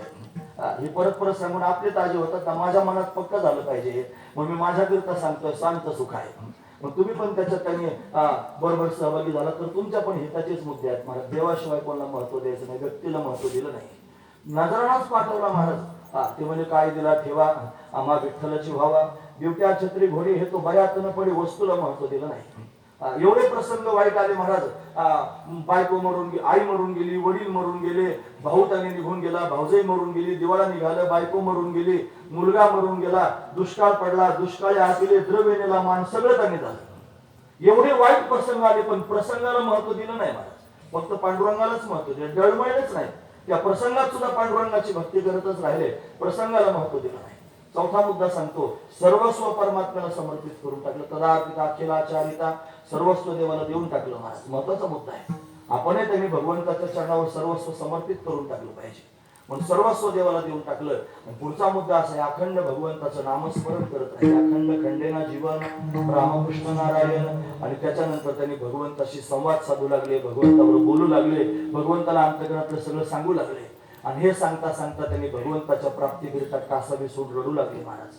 वाटुले पाहता शेनले डोळले, दाविसी पावले कैव डोळा, तुमाय माऊली कृपेची सावली, विठ्ठले पाहिले वासे तुझी, काबा मोकलेले कोणा निर्वेले, कठीण कैसे झाले हृदय तुझे, तुका म्हणे माझ्या आसावल्या बाह्या, तुझं क्षम द्यावं या पांडुरंगा. अशी अवस्था जरी भगवंताकरिता धाय करून रडले, देवा कधी कृपा करीशी नेणे मज दिनाचे धावणे. अशी अवस्था तुकोबारांना प्राप्त झाली भगवत भेटी करता. हे पण 7 मुद्देच आहेत महाराज, लक्षात घेण्यासारखे आहेत. म्हणजे तुम्हाला जर देव हवा असेल तर एक एक त्यांनी पायरीवर चढत राहा. अजून व्यक्तींना महत्व देत असाल तर त्या सोडून ते महत्व द्यायचं, फक्त देवाला महत्व द्या. देशावर व्हा, महत्वाचा मुद्दा आहे. म्हणजे तुम्ही चालायला लागा. वस्तूला जर महत्व देत असाल तर कोण्या वस्तूंना महत्व देऊ नका, देवाला महत्व द्या. देशावर होणं यालाच म्हणतात. कोण्या प्रसंगाला जर महत्व देत असाल, असं माझ्याच बाबतीत का झालं, देव कुठं लपला, देवानंच माझ्या जीवनात असं केलं, प्रतिकूल झालं की लोक देवाच्या नावाने खडे फोडतात. फोडूच नका. सगळं त्यांनी महाराज सगळ्या प्रसंगांना सामोरे जा, भगवंताच्या होऊन सामोरे जा. कधी येता आणि मधी येता भक्तिशास्त्रातल्या श्रेष्ठ अवस्था आहेत. मला त्या अवस्थांना प्राप्त करून घ्या. कधी येता, देवा मी फक्त तुझाच आहे. मधी येता, देवच फक्त माझा आहे. आणि कधी येता, म्हणजे सगळं जग देवाचं आहे, माझ्या याच्यात काहीच नाही. अशी भावना दृढ अंतकरणात निर्माण करा. मग कसले प्रसंग आले तरी पण तुम्ही त्या प्रसंगाला सामोरे जाल. प्रसंगाला महत्व देण्याचा तिसरा मुद्दा आहे. सर्वस्व देवाला समर्पित करून टाकलं आणि सगळा संसार लुटून दिला, वाटून दिला महाराज. ब्राह्मणांना दिला, गरिबांना दिला, सगळ्या बायकोचं लुगडं सुद्धा त्यांनी दिलं महाराज. वाळत एकच लुगडं नेसत होती ते देऊन टाकलं. सगळं दिल्यानंतर त्यांनी महाराज एक गोसावी आला, तो म्हणला मला काहीतरी द्या. आता त्याला द्यायला काहीच नव्हतं. चुलीच्या आळ्यातली राख म्हणजे घेऊन जा तुला अंगाला लावायला. चुलीच्या आळ्यातली राख सुद्धा देऊन टाकली महाराज. काय काय द्यावं, पदार्थ दाखले सगळं देऊन टाकलं. अखंड भगवंताचं नामचिंतन रात्रंदिवस, देवाच्या नावात खंड पडू नये म्हणून पांडुरंगाच्या मंदिरात खुंट्या होत्या भिंतीला, त्या खुंटीला स्वतःची शेंडी बांधून टाकली होती. आणि उभं राहून त्यांनी विठ्ठल विठ्ठल विठ्ठल विठ्ठल अशी अवस्था. काय तुकोबरांचं, आपण तर खाऊन पिऊन मस्त आनंदात आहोत. आपल्या ढेऱ्या फेऱ्या सुटायला लागल्या, आपल्याला मस्त महाराज आपल्याला त्यांनी महाराज झोपा येतात, आपल्याला सगळं मस्त पैकी होतं. आपण लोकांच्या उचापती करतो, लोकांची खलबती बुडतो, लोकांच्या काड्या करतो, काही करतो. आपल्याला मस्त त्यांनी सवड आहे. त्यांना नामचिंतनातून सवड नाही. त्यांना त्यांनी भगवंताचं नाम एवढं प्रिय आहे की तोंडाने दुसरं बोलायचं ते म्हणजे बोलणं यायची नाही, आता देवाविना काही, अशी त्यांची अवस्था आहे. आणि आपल्याला त्यांनी मला सवड आहे, कसं काय त्यांनी देव आपल्याला भेटेल, महत्वाची गोष्ट आहे ना. म्हणून त्यांनी ही अवस्था प्राप्त करून घेतली, अखंड भगवंताचं नामचिंतन. दुसरं काही धंदाच नाही महाराज, कायमस्वरूपी भगवंताचे.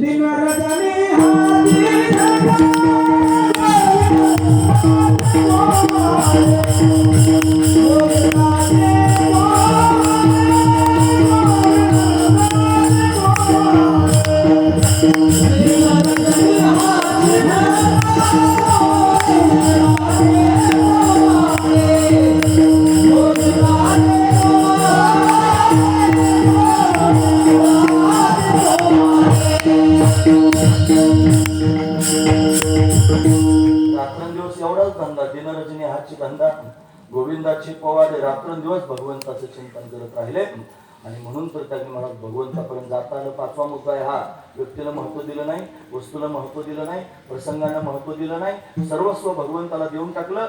भगवंताचं नामस्मरण करत राहिले, भगवंताबरोबर बोलत राहिले. देवा तुझ्या दर्शनाची गरज आहे, तू जर नाही आला तर माझा जन्म व्हायला जाईल ना, तुझं दर्शन जर नाही झालं तर मग मी काय करीन, अशी भावना पोटात उत्कट झाली. देवाबरोबर बोलत राहिले आणि मग त्यांनी महाराज भगवंताकरिता 10 मागून रडले, अशी अवस्था त्यांनी झाली. म्हणजे किती मुद्दे झाले आता, 7 ने 14 मुद्दे झाले. एवढे मुद्दे जर तुम्ही लक्षात ठेवले ना महाराज, तर आपण सुद्धा त्यांनी भगवंतापर्यंत जाऊ शकतो. यालाच म्हणायचं स्थित्यंतर करणं. आपले जे विचार आहेत ना, संसाराच्या ज्या टप्प्यात आपण त्यांनी फिरतो, आमच्या नगरला म्हण आहे एवढं एवढं तळ आणि त्याच्यात नंदी बैल खेळ, अशी म्हण आहे, ग्राम्य म्हण आहे महाराज ती, पण जरा समर्पक आहे थोडीशी. म्हणजे त्यांनी महाराज एवढं एवढंच तळ असतं, त्याच्यात त्यांनी महाराज त्या वेळपुरीने डराव करीत राहायचं. तिला वाटतं हेच माझं विश्व आहे. मग जरा ते बाजूला झालं पाहिजे त्याच्यातून त्यांनी. आणि आपली अशी शर्यत लागली महाराज, काय सांगायचं, संसाराबरोबर याच्या पुढे जायचं, त्याच्या पुढे जायचं. संसारिक माणसं तुम्ही बघा, त्याच्यापेक्षा श्रीमंत व्हायचं, अब्जाधीश व्हायचं, कोट्याधीश व्हायचं. उंदरांची शर्यत लागली होती आणि सगळे उंदीर त्यांनी म्हणत तयार होते पळण्याकरता. असे पळाले त्याच्यात एक उंदीर जिंकला. तुम्ही ऐकत नसेल, कोण जिंकलं? उंदीर जिंकला. काय काय फरक पडला उंदरामध्ये? अहो तो उंदीरच राहिला. त्याने शर्यत जरी जिंकली असली ना तरी उंदरात काही बदल झाला, उंदीरच राहिला. तसं संसारात जर त्यांनी शर्यती लावून एकमेकाकडे पाहून पळण्याचा प्रयत्न करत असाल देव सोडून, तर संसारिकच राहाल, परत जन्माला यावं लागेल. आता तरी दैवयोगानं माणसाचा जन्म प्राप्त झाला, इथं जर परमार्थानं केलं तर गाढवा कुत्र्याचा प्राप्त होईल. खंतीनं करा, कोणी गाढवा कुत्रा. काय शर्यत लावताना कोणाच्या मागे पळतात? भगवंताच्या प्राप्तीकरिता धावपळ केली पाहिजे.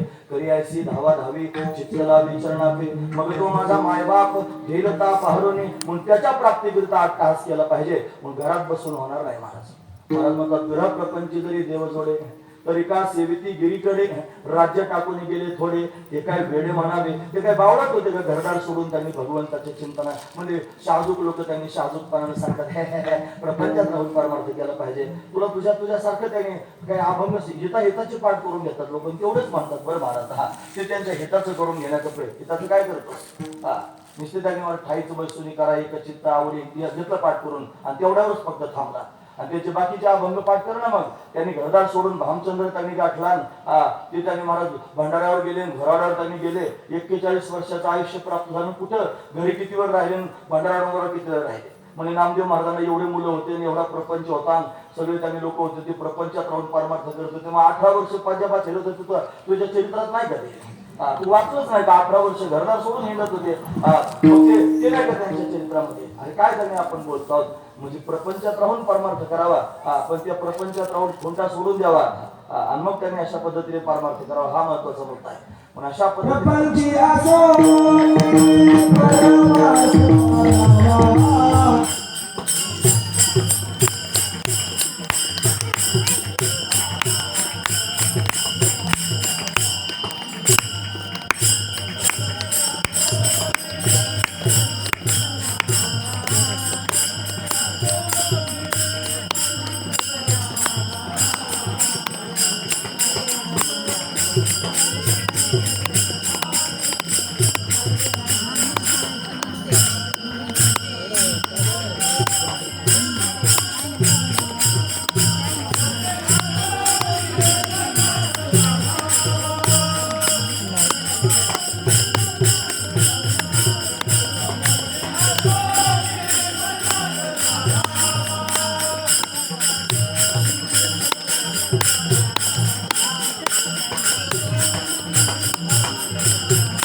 Mubarak Kumari, Mubarak Kumari,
फक्त संत दिसत होते संसारात, पण प्रपंचात अडकलेले नव्हते. भगवंताच्या प्राप्तीची उर्मी पोटात निर्माण झाली होती. म्हणजे त्यांनी विचारानं आणि ते स्थान संसारातलं सोडलं होतं. आपण बुचडासारखे संसारात चिकटलेलो आहोत. जर परमात्मा जर प्राप्त करून घ्यायचा असेल, त्याचा जर लाभ प्राप्त करून घ्यायचा असेल तर जागा सोडावी लागेल. तुकोबारा म्हणजे बरं झालं विचार कळाला, बरं झालं त्यांनी महाराज माझ्या मनामध्ये दिव्य भाव निर्माण झाला आणि भगवंताच्या प्राप्तीची उर्मी निर्माण झाली. आणि ती उर्मी निर्माण झाल्या कारणानं विचारानं एक एक त्यांनी अशा पद्धतीने सोडत निघालो. आणि पुढे जाऊन त्यांनी महाराज खरोखर दिव्य असणारी स्थिती प्राप्त झाली. एवढे कष्ट घेतले, या कष्टाचा परिणाम जर काय झाला असेल तर दिव्य असणारी अवस्था प्राप्त झाली. काय अवस्था प्राप्त झाली सांगा तरी, असं कोणी त्यांनी विचारलं. ते म्हणले ते सांगण्याकरिता शब्द कमी पडतात, काय शब्दांनी वर्णन करून सांगावं. पण बरं झालं मी त्यांनी देशावर झालो, म्हणजे त्यांनी हे सगळं संसाराचं त्यांनी विश्व सोडून परमात्म्याच्या विश्वामध्ये पदार्पण करून गेलो. आणि जे प्राप्त झालं ते शब्दानं मला वर्णन करून सांगता येईल.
देशावर झालो म्हणजे स्थानांतर करून स्थलांतर करून पुढे गेलो. याचा अर्थ असा नाही करायचा की मी घर सोडलं आणि भटकत राहिलो, तसं नाही महाराज.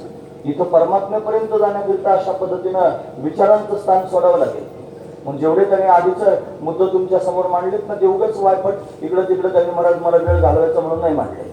तुम्हाला पण जर देवाची प्राप्ती करून घ्यायची असेल तर असंच करावं लागेल. तुम्हाला मनामध्ये दृढ विश्वास निर्माण करावा लागेल. जगात देव आहे, माझ्या शब्दांचा पूर्ण विचार करा. इथून गेल्यानंतर पण विचार करा. हे तुम्हाला पक्क करावं लागेल. जर देव प्राप्त करून घ्यायचा असं देव आहे, देव भेटत असतो, हेच तर विचाराने केलेलं स्थलांतर आहे. देव मला पण भेटू शकतो असा आत्मविश्वास, मला देवाच्या भेटीची उत्कट इच्छा आहे. तुम्हाला आपला देव का भेटत नाही असा विचार करा ना कधीतरी. पण कोणत्या टायमाला इच्छा निर्माण झाली देव यावा? कधी आपल्याला वाटलं भगवंताला आपल्याला भेटावं? जर वाटलंच नाही तर परमात्मा येईल कसा महाराज? वाटलं पण पाहिजे ना देवाला आपल्याला भेटावं म्हणून. इच्छा असली पाहिजे, प्रयत्न केले पाहिजे. हेच देशावर होणं आहे, हा महत्वाचा विचार आहे. आणि आपण प्रयत्न केल्यानंतर भगवंताचा अनुग्रह प्राप्त होतो. देशावर झाल्याशिवाय होणार नाही. मग त्याचा साक्षात्कार होतो, देशावर झाल्याशिवाय होणार नाही. हेच देशावर होणं आहे, महत्वाचा विचार आहे. त्याच्या पुढे त्यांनी ऐका, भगवंतालाच महत्व दिलं, विचारायला कळालं की माझा देवच महत्वाचा आहे, त्याच्यापेक्षा कोण श्रेष्ठ आहे जगामध्ये? तुझं विना काही स्थिर राही असे नाही, कळू आले बहुत आली ती, पांडुरंगा माझी चित्ती, मोकल होणे आस, सर्व भावी झालो दास, तुका म्हणे पुची खरा, येर वावगा पसारा. हे मला कळालं.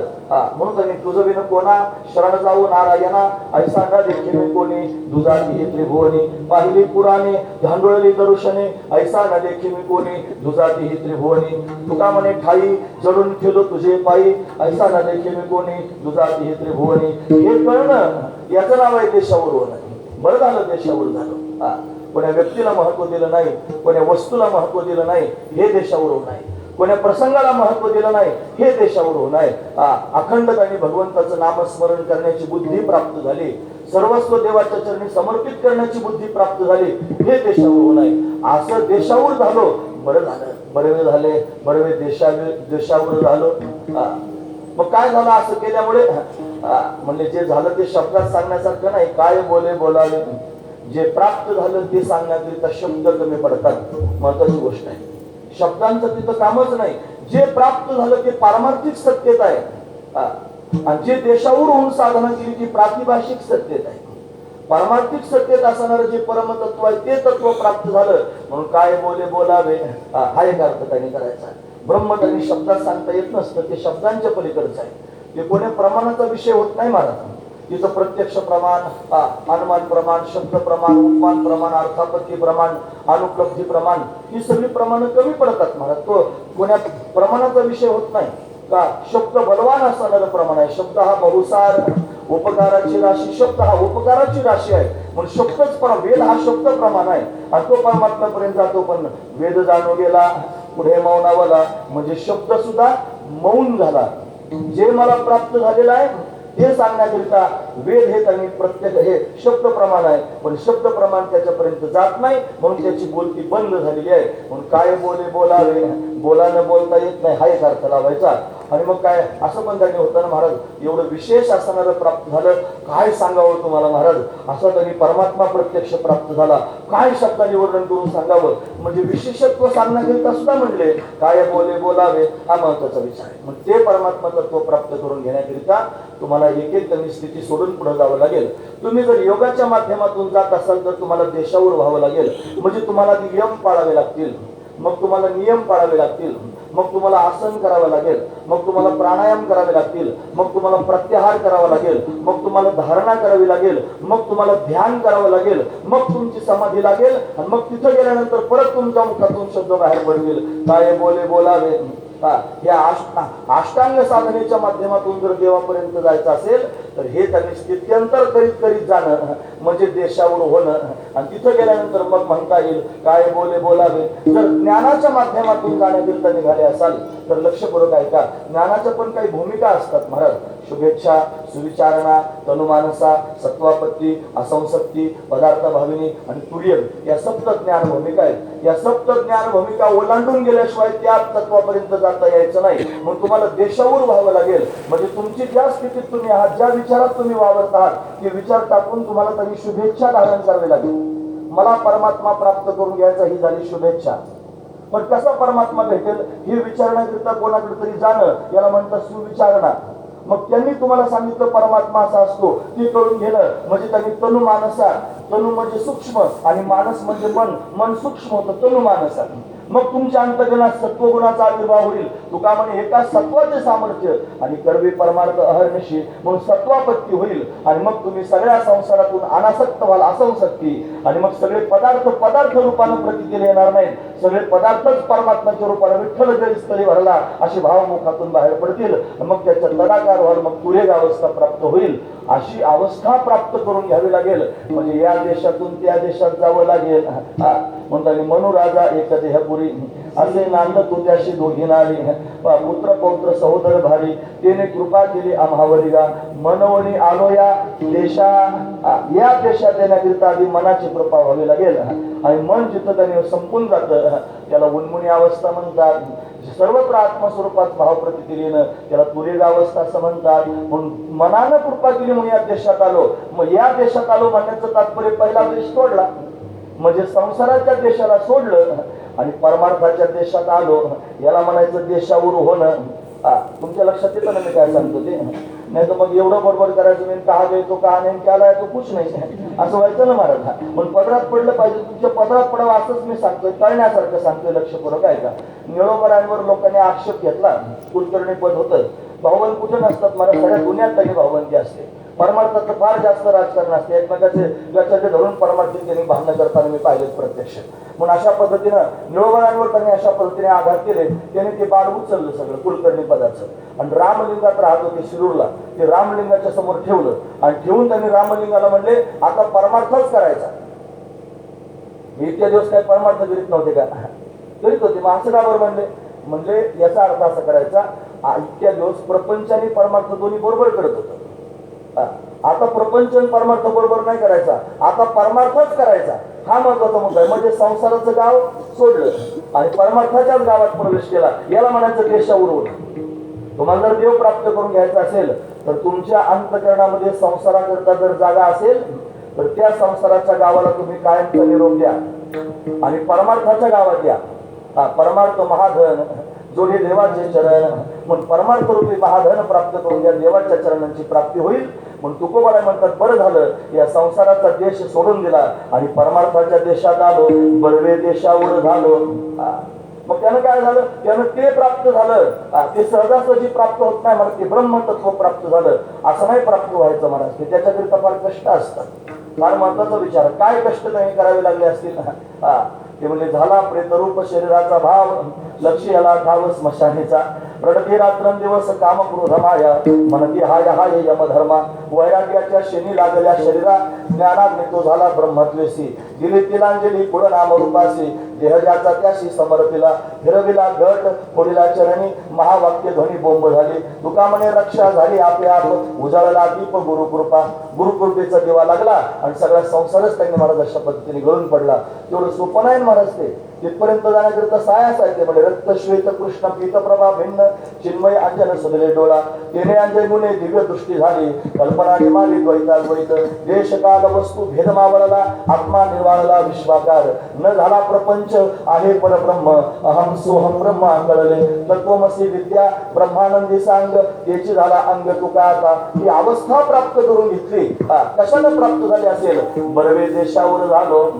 संसाराच्या टप्प्यात जर बसून राहिलो असतो एवढं तळत तर कसं काय परमात्मा भेटला असता? ते सोडून दिला तो संसाराचा देश.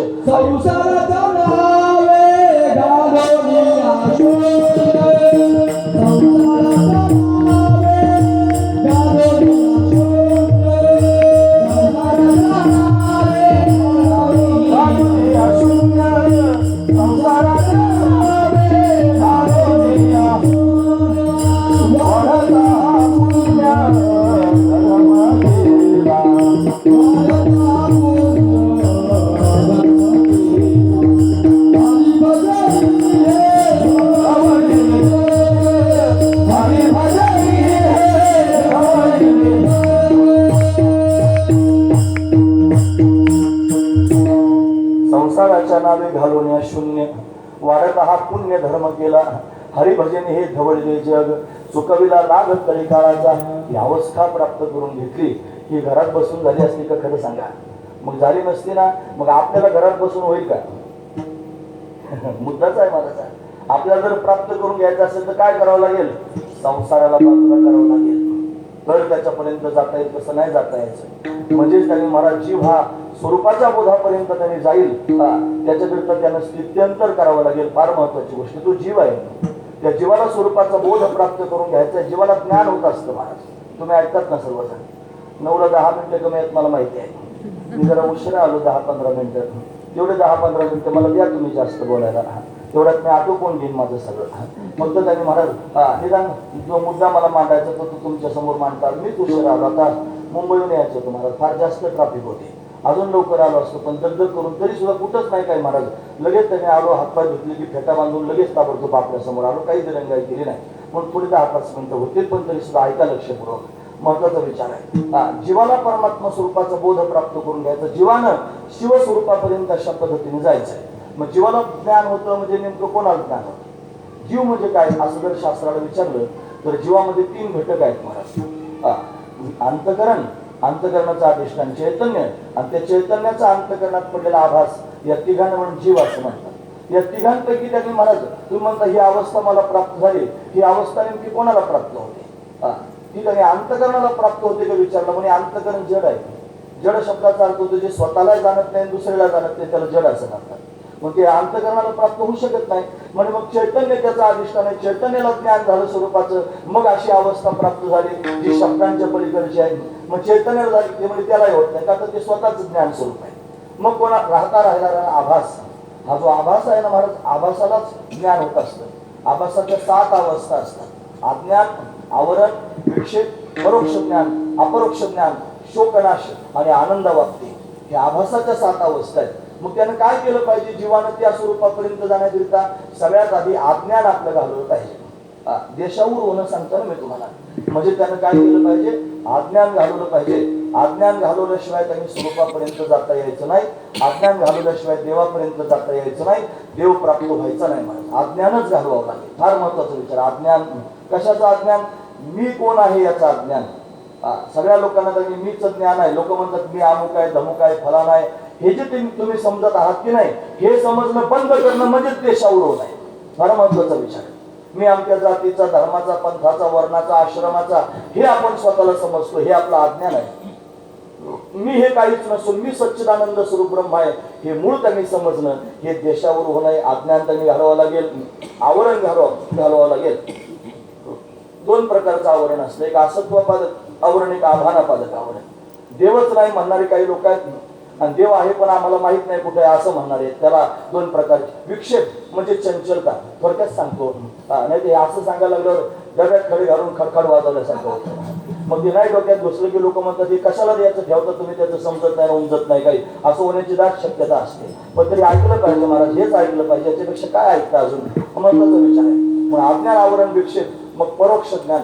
परोक्ष ज्ञान म्हणजे काय? देव आहे असं ज्ञान त्यांनी प्राप्त होणं. कुठे आहे देव माहित नाही, पण आहे महाराज देव. वर्धा जिल्ह्यात तुम्ही गेले होते कोणी? वर्धा इथलं कोणी गेलं का वर्धेला? नाही गेले तुम्ही? मग वर्धा आहे का नाही? आहे. तुम्हाला माहिती आहे का? तुम्ही पाहिला का? नाही पाहिला. एखाद्याने पाहिला असेल त्याने थोडं शांत राहा. ज्याने पाहिला नाही त्याला विचारतो वर्धा आहे की नाही? आहे. पण तुम्ही पाहिला नाही म्हणजे तो आहे, तुम्हाला त्याचं ज्ञान आहे पण प्रत्यक्ष पाहिला नाही, ते दूरचं त्यांनी ज्ञान आहे, त्याला परोक्ष ज्ञान म्हणतात. देव आहे, पाहिला नाही, कसा असतो, काळा गोरा माहित नाही, परोक्ष ज्ञान. त्याचं पुढचं अपरोक्ष ज्ञान म्हणजे आत्मत्वानं देवाचं ज्ञान प्राप्त होतं. अपरोक्ष ज्ञान. मीच ब्रह्मरूप आहे ते सांगतात. तत्त्वम असी, ते ब्रह्म तू आहेस असं सांगतात. मग त्याच्यात तत्त्वमसी महावाक्यामध्ये जे 3 पद आहेत, त्यातलं तत्पद आणि त्वमपद याचा त्यांनी वाच्यार्थ लक्षार्थाचा विचार करायचा, वाच्यार्थाचा त्याग करायचा, लक्षार्थाचं ग्रहण करायचं, भागत्याग लक्षणं करायची, आणि मग समजून घ्यायचं मीच ब्रह्म आहे. आणि अशा ब्रह्मस्वरूपावर जाऊन तो प्राप्त झाला की त्याचा सगळा शोक निघून जातो आणि आनंद बाबतीत फक्त आनंद शिल्लक राहतो. ते म्हणले न करे रे संग, राहे रे निश्चळ, लागो निधी मळममतेचा, या नावे अद्वैत खरे ब्रह्मज्ञान, अनुभवा वाचून बडबडते, इंद्रियांचा जय, वासनेचा क्षय, संकल्पाहिवरी नयमन, या नावे अद्वैत खरे ब्रह्मज्ञान, अनुभवा वाचून बडबडते, तुका म्हणे नये जाणीव अंतरा, अंतर या थारा आनंदाचा. एवढ्या प्रमाणात अभंग म्हणून दाखवला. काय अर्थ होतो त्याचा? अंतकरणामध्ये आनंद तर प्रगट झालेला आहे, पण सांगणारा मात्र शिल्लक राहिला नाही, सांगणारा आनंद स्वरूप झाला. हा महत्वाचा विचार आहे. म्हणजे देव जर प्राप्त करून घ्यायचा असेल तर जे देव पाहण्याकरिता गेले ते देवच झाले, सांगण्याकरिता शिल्लक राहिले नाही, म्हणून काय बोलावे हा महत्वाचा विचार आहे. बाह्य पदार्थाचं ज्ञान जर प्राप्त करून घ्यायचं असेल तर काही प्रक्रिया असते. म्हणजे काय प्रक्रिया असते? अंतकरणाची म्हणजे प्रमात्याची वृत्ती प्रमाणद्वारा प्रमेयापर्यंत जावी. हे रुमाल हा प्रमेय आहे. अंतकरणाची वृत्ती या नेत्ररूपी प्रमाणाच्या माध्यमातून प्रत्यक्ष प्रमाण त्यांनी महाराज ही वस्तू त्यांनी पाहतो. मग वृत्ती काय करते? या पदार्थावरचं अज्ञानाचं आवरण घालवते आणि वृत्तिस्थ असणारा चिदाभास या पदार्थाचं ज्ञान प्राप्त करून देतो. इथं फलव्याप्ती पण म्हणजे वृत्तीव्याप्ती पण संभवते आणि फलव्याप्ती पण संभवते. पण जेव्हा तुम्ही देवाला शोधायला निघाल तेव्हा देव बाहेर नाही भेटणार, तेव्हा आत पाहावं लागेल. आणि आतमध्ये जेव्हा डोकावून पाहाल तिथं त्यांनी महाराज वृत्ती व्याप्ती संभवेल, पण फलव्याप्ती संभवणार नाही. म्हणजे काय, वृत्ती त्यांनी महाराज परमात्म्यावरचं अज्ञानाचं आवरण घालून टाकील आणि वृत्तीस्थ असणारा चिदाभास ज्ञान करून देणार नाही. तो स्वतःच परब्रह्म स्वरूप आहे. तो का म्हणे, हा तो स्वयं परब्रह्म, तो परब्रह्मच आहे. मग तो स्वतःच देव झाल्यानंतर त्याला विचारलं, सांग देव कसा असतो. आता काय सांगेल, सांगता येत नाही. म्हणून म्हणले काय बोले बोलावे हा म्हणण्याचं तात्पर्य. एका चरणात जर एवढं भरलेलं आहे तर पुढच्या चरणांमध्ये किती आहे महाराज भांडवल. म्हणून त्यांनी मला पुढचे चरण एवढे विस्तारण कसे सांगू आता, पण हे कळालं असलं तरी फार समाधान वाटेल मला. म्हणून मी बर्वे देशावर झालो, काय बोले बोलावे. मग काय झालं नेमकं सांगा तरी, तुम्हाला शब्दात नाही सांगतायत. मग काय झालं, थोडंफार हिंद्यानं कशी तरी म्हणजे मला लाभ झाला. लाभ झाला, फक्त लाभानं तुम्ही एवढे अहो फक्त लाभ नाही झाला, त्या लाभानं लाभ दुसरा त्यांनी प्राप्त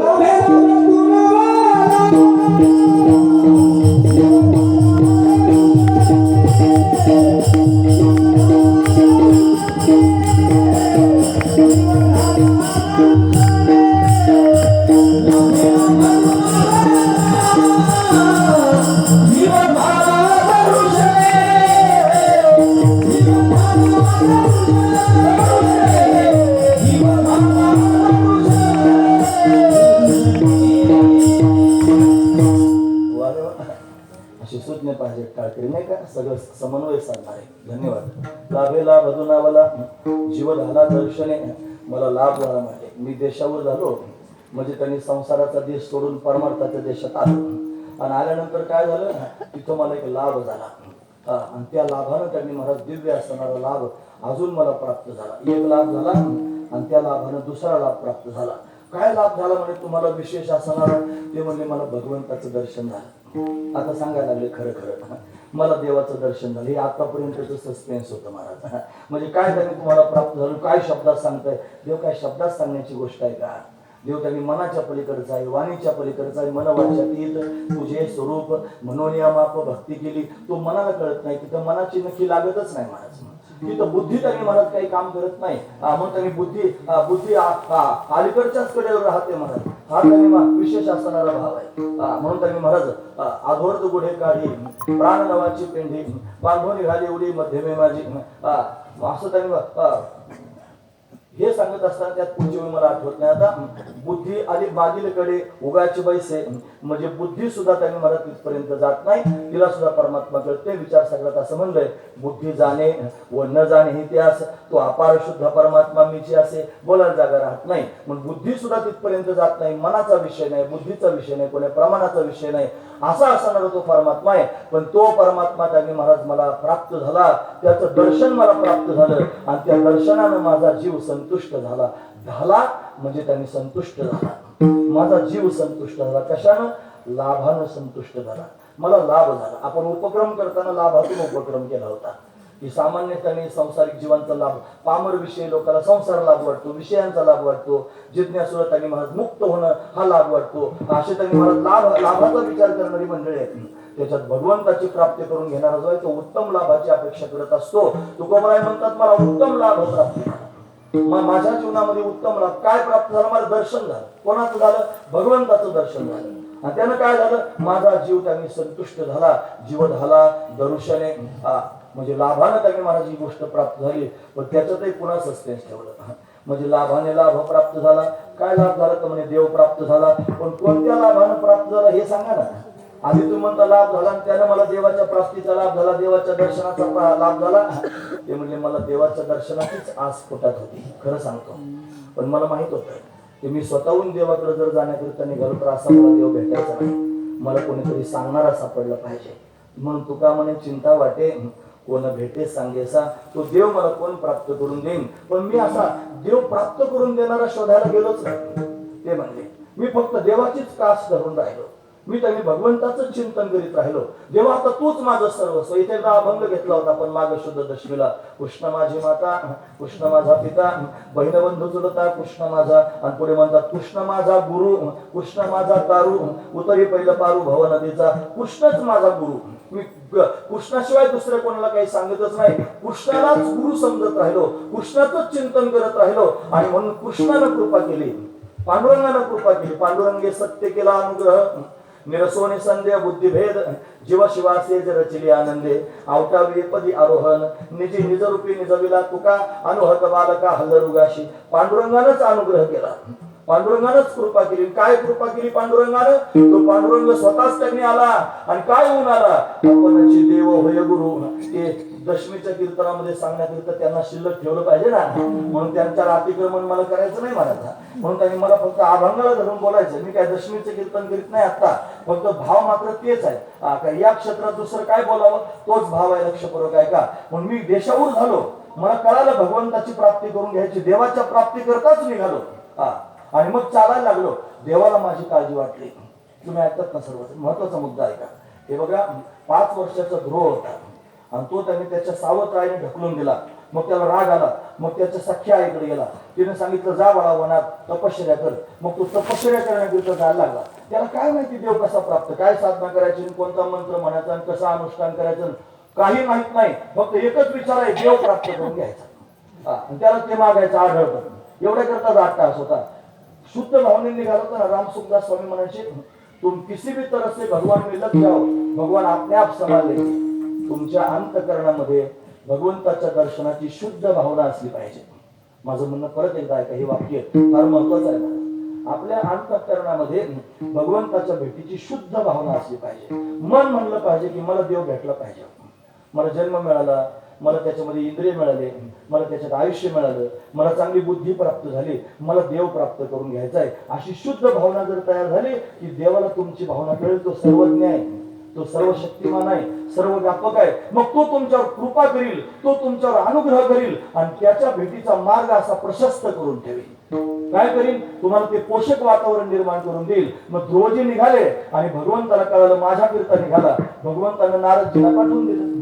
मग सगळ्यांना माहिती आहे, नारदांनी मस्तकावर हात ठेवला. तत्ता गच्छ भद्रंते यमुनायस्तकं शुचिः पुण्यं मधुवनं यत्र नित्यदा सानिध्यं हरी. जा म्हणजे तपश्चर्या कर. ओम नमो भगवते वासुदेवाय सांगितलं. मग साधना केली, मग देव भेटला. महत्वाचा विचार आहे. तुम्ही घर सोडून देवाकरिता निघा, परमार्थाच्या त्या क्षेत्रामध्ये या आणि शुद्ध अंतःकरणाने भगवंताचं चिंतन करा. भगवान तुमच्यावर कृपा करील आणि तुमच्या जीवनात लाभ होईल. काय लाभ होईल? तुम्हाला संत भेटतील, संतांचं दर्शन होईल. आणि एकदा संतांचं दर्शन झालं की मग भगवंताच्या दर्शनाची चिंता करायची गरज नाही. माणूस नारदानं हात फिरवला ध्रुवाच्या मस्तकावरून आणि बाळ म्हणले. ते बाळ म्हणल्यावर त्याला आईची आठवण आली. माझी आई पण मला बाळ म्हणत असते. खरं सांगू का, संत सुद्धा आईच असतात. ज्याच्या जीवनामध्ये संत रूपी आई प्राप्त झाली ना, त्याला परमात्मा रूपी पिता प्राप्त व्हायला फारसा वेळ लागत नसतो. संत रूपी आई आपल्या जीवनामध्ये प्राप्त व्हावी असा त्यातला भाव आहे मला.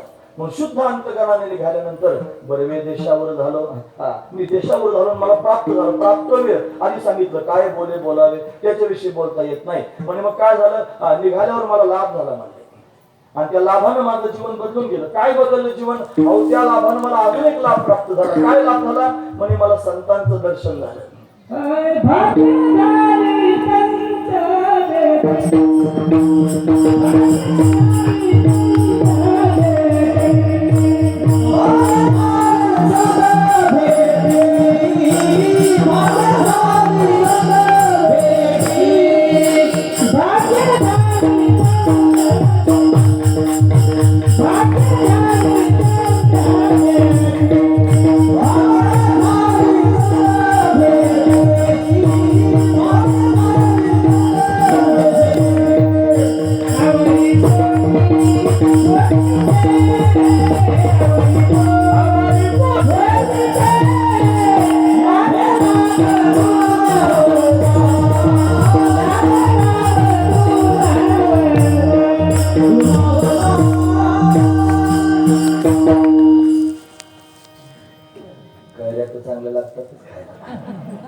पाडाही चांगला लागतो, पण आंबा तो गोडच लागतो.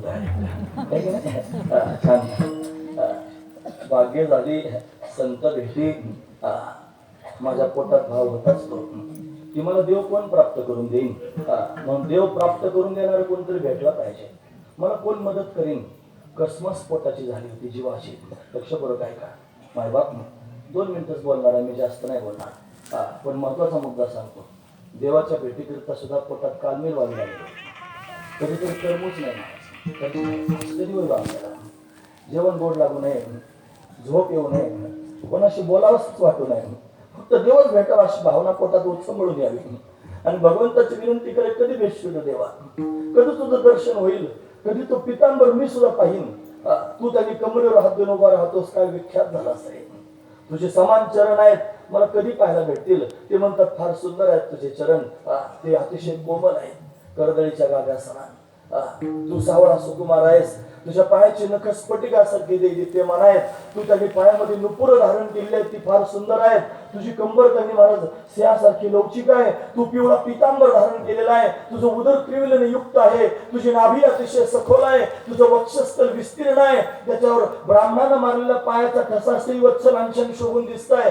तुझ्या गळ्यामध्ये वैजयंती माला, कमल पुष्पांच्या माला, तुलसी माला तू धारण केलेल्या आहेस. 2 हात कमरेवर ठेवलेले आहेस. दंडामध्ये बाजूबंद आहेत. तुझ्या मनगटात त्या मनगटे आहेत. एका हातामध्ये शंख आहे, एका हातामध्ये पद्म घेतलेला आहे. तुझा कंठ शंखासारखा सुंदर आहे. त्याच्यात कौस्तुभ मणी तुझा फार प्रख्यात झालेला आहे. तुझी हलवटी अतिशय मोहक आहे. कपोल म्हणजे गाल अतिशय दिव्य आहेत. तुझी नासिका सरळ आहे. तुझ्या भोया धनुष्यकृती आहेत. तुझे डोळे कमला समान आनंददायक आहेत. तुझं उंच असणारं कपाळ आहे, त्याच्यावर मर्यागिरी चंदन लावलेला आहे. त्याच्यावर केशराची ओटी दिलेली आहे. त्याच्यावर तुझ्या आवडीचा बुक्का तू लावलेला आहेस. तुझ्या मस्तकावर सोनेरी रंगाचे कुरळे केस आहेत. तू मोर मुकुट धारण करतोस. तुझ्या कानात मकराकार कुंडले आहेत. तुझे ओठ कुंदर फुलासारखे लाल आहेत. तुझे दात रत्नांची उडी ठेवल्यासारखे सुंदर दिसत आहेत. तू स्मित हास्य करतोस. असा सगळ्या भक्तांकडे पाहून हसतोस देवा, माझ्याकडे सुद्धा कधीतरी पाहून हसशील काय? भावपोटात निर्माण व्हावं तेव्हा एकदा तरी मला भेटशील ना. तुझ्या भेटीची आस लागली नाही, म्हणून कोणाला विचारू आता कधी भेटेल.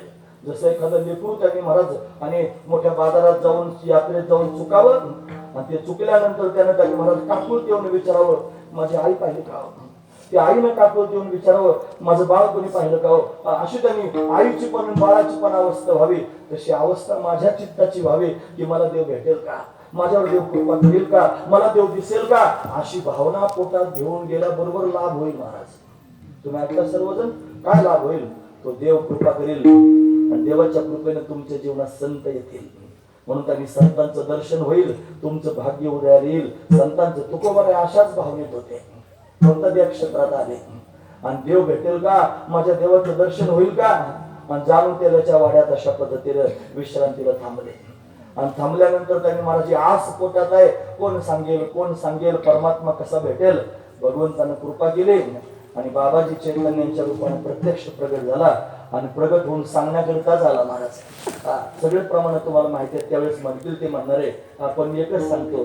ते म्हणजे लावून या हात कुरवाळला माता, सांगितली चिंता न करावी, चिंता करू नका, देव तुम्हाला भेटणार आहे. हा महत्वाचा मुद्दा आहे. मस्तकावर हात ठेवून कुरवाळलं आणि कुरवाळून सांगितलं चिंता करू नका, देव भेटणार आहे. असं आपल्याला पण भावना महाराज कधीतरी कोण सांगणारा भेटेल आणि कोण त्यांनी परमात्म्याचं ज्ञान प्राप्त करून देईल. पण असा महात्मा जीवनात आला, मस्तकावर हात ठेवला, कुरवाळलं, भगवंताची खून दाखवली. लावून या हात कुरवाळीला माथा, सांगितली चिंता न करावी, कटिकर सम चरण साजरे, राहिला भिवर येते उभा. अशी त्यांनी अवस्था झाली. म्हणून हा लाभ झाला जीवनामध्ये आणि ते भेटले आणि त्यांच्या भेटीने चिंता संपून गेली. महाराज मग काय झालं, त्यांची भेट झाली आणि त्यांनी प्रत्यक्ष परमात्मा प्राप्त करून घेतला दिला. त्यांची गोपाळ कृपा करी म्हणून परमात्म्यानं कृपा केली आणि परमात्म्याचं दर्शन झालं. म्हणून पहिला लाभ झाला संतांची भेट आणि संतांच्या भेटीने लाभ झाला परमात्म्याचं दर्शन.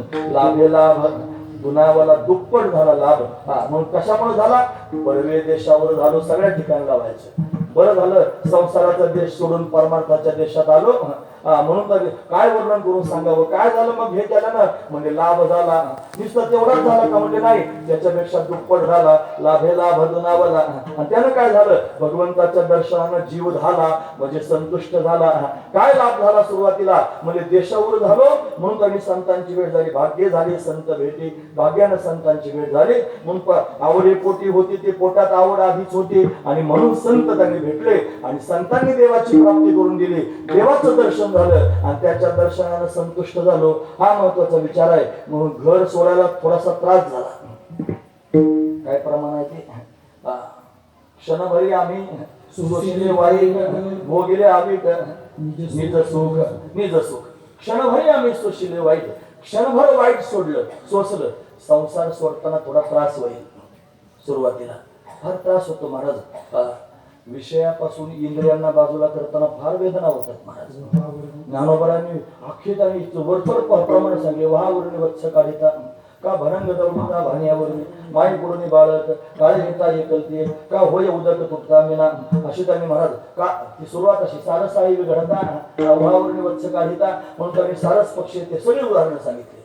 एवढ्या वेदना इंद्रियांना विषयापासून दूर करताना होतात. म्हणून सुरुवातीला त्यांनी महाराज वैराग्य धारण करण्याकरिता उपरती होण्याकरिता थोडा त्रास होईल आणि मग संसाराच्या देशातून बाहेर पडायला त्रास होईल. पण एकदा जर तुम्ही देशावर झाले, एकदा संसाराचा त्यांनी महाराज अशा पद्धतीने अंतकरणातून संसार सोडायचं म्हणजे हिमालयात जायचं नाही. संसार सोडायचं म्हणजे अंतकरणातून संसाराची आसक्ती सोडायची. संसाराला 2 नंबर द्यायचा आणि परमात्मा 1 नंबर द्यायचा. बस कामच झालं महाराज. कबीर महाराजांनी कोणतरी विचारलं म्हणजे महाराज प्रपंचात राहून परमार्थ कसा करायचा सांगा. चल म्हणजे माझ्यावर गेले शेतकरी त्यांनी शेती करत होता, त्याला रोपं लावायचे होते महाराज. कशाची? कांद्याची लसणाची लावित असेल ते लावित होता महाराज. तो काय करायचा, इकडचं रोप घ्यायचा इकडे लावायचा. हे त्याला काम करू लागले कबीर महाराज दिवसभर. तुम्हाला मी काय बावळत आहे का उपाशी तापाशी तुमच्या मागे हिंडायला लागून तुम्हाला प्रपंचात राहून परमार्थ कसा करायचा सांगा. म्हणजे दिवसभर तेच तर सांगतोय. म्हणजे काय सांगितलं, म्हणजे इकडचं काढायचं इकडे लावायचं, इकडचं काढायचं इकडे लावायचं. म्हणजे संसारात राहायचं, संसारातलं चित्त काढायचं आणि परमात्म्याच्या ठिकाणी लावायचं. याला म्हणतात देशावर होणे. म्हणजे बायका पुढे सोडू नका, त्यांना लाथा घालू नका, त्यांना दुःख देऊ नका, त्यांचा अपमान करू नका, त्यांना त्रस्त करू नका. त्यांच्यात राहा, तुमचे कर्तव्य करा. आले भागाती करीतो तुझे नाम उच्चारितो. अशा अवस्थेत जाऊन त्या देशावर परमार्थाचा मार्ग स्वीकारा. म्हणजे काय होईल, लाभ प्राप्त होईल. नुसता लाभ नाही, लाभानं लाभ प्राप्त होईल. भगवंताचं दर्शन होईल. दर्शनाने शांत व्हाल जीव त्यांनी मरत झाला म्हणजे शांत अवस्था प्राप्त होईल. अशी अवस्था प्राप्त होईल म्हणजे थोडे कष्ट करावे लागतील. तुकोबरामध्ये बरं झालं, थोडेसे कष्ट सुरुवातीला केले, श्रम केला. पण तो श्रम जरी केला तरी सुद्धा कोणताच व्हायला गेला नाही, सगळाच फळाला आला महाराज.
Yeah.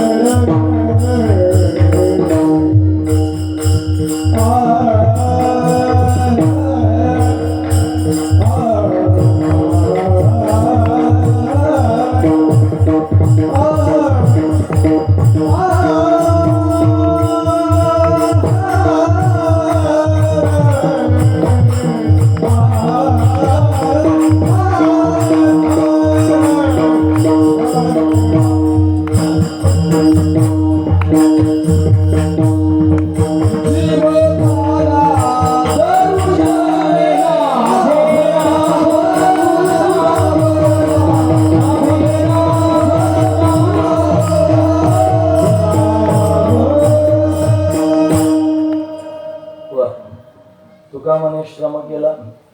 श्रम करणं म्हणजे कष्ट घेणं. बरं झालं कष्ट घेतले. त्याचा परिणाम फार त्यांनी चांगला झाला. तो सगळ्याची सगळा श्रम अवघा आला फळासी. सगळं श्रम फळाला आला, काहीच वायाला गेलं नाही महाराज. त्याच्यातून काय शिकायचं? तुम्ही परमार्थ करता एवढं जरी केलं ना, तुमचं काहीच वायाला जाणार नाही महाराज. खरंच मला फार उदाहरणं सांगता येते. नुसता कपाळाला गण लावायला सुरुवात केली ना, ते सुद्धा त्यांनी महाराज लावू नका. नुसत्या एखाद्याच्या कपाळाचा गण पाहायचा नियम केला तरी फायदाच होईल. आहे की नाही दृष्टांत तसा महत्वाची गोष्ट. कपाळ आपण लावला नाही, फक्त एखाद्याला सांगितलं दुसरं गण लावलेला बघत निदान कोणाच्या कपाळाचा, ते बघितलं तरी सुद्धा त्यांनी त्याला धन प्राप्त झालं. दृष्टांत चांगलं वेळ नाही. म्हणजे त्यांनी कोणताही उपक्रम परमार्थातल्या जीवनामध्ये आणा, तुमचा श्रम त्यांनी फळाला आल्याशिवाय राहणार. भगवान तुम्हाला त्याचं फल प्राप्त करून देईल. म्हणून बरं झालं संसाराच्या देशातून परमार्थाच्या देशात आलो, बरवे देशावर झालो. काय काय उपलब्धी झाली काय सांगावं तुम्हाला, काय बोलावे हा एक अर्थ. आणि त्यांनी महाराज जे प्राप्त झालं ते शब्दाने सांगता येत नाही. काय बोले त्याच्याविषयी काय शब्दांनी वर्णन करून सांगावं, काय बोलावे. काय झालं म्हणे लाभ झाला. कशाचा लाभ झाला? संतांच्या भेटीचा लाभ झाला. त्याने काय झालं? अजून एक लाभ झाला, भगवंताचं दर्शन प्राप्त झालं. लाभे लाभ अधुनावला. म्हणून संत भाग्य त्यांनी उदयाला आलं. म्हणून तर संत भेटले, भाग्य झाली संत भेटी.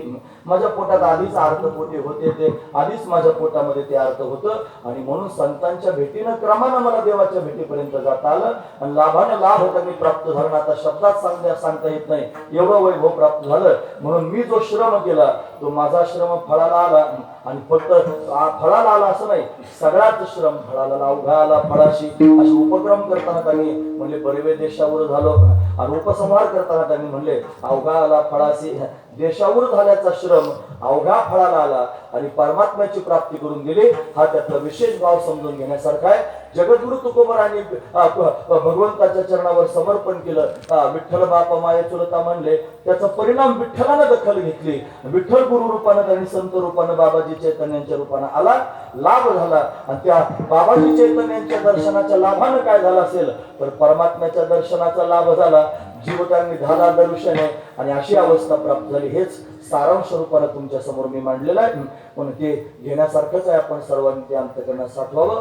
तुकोबाराने आपल्याला हा क्रम घालून दिलेला आहे. या क्रमाने जर आपण परमात्म्याच्या प्राप्तीकरिता निघालो तर आपला सुद्धा श्रम फळाला येईल आणि आपला पण जीव त्यांनी दर्शनानं संतुष्ट होईल. हा त्यातला भाव आहे. म्हणून कोण कोण या क्रमाने गेला असेल माहिती आहे का तुम्हाला? नाही माहिती? सांगू का मी? अजून 5-10 मिनिटं लागतील, चालेल का? सांगू का? हे ज्ञानेश्वर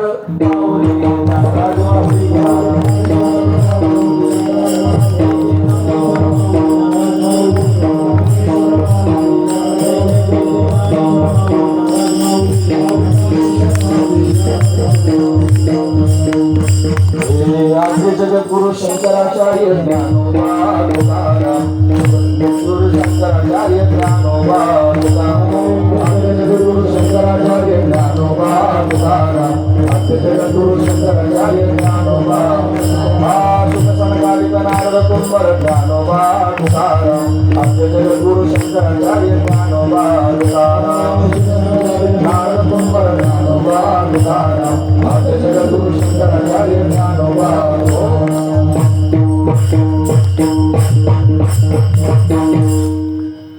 शंकराचार्यांचं भजन घेतलं की संप्रदायात जरा थोडं वेगळं काहीतरी निर्माण केल्यासारखं वाटेल.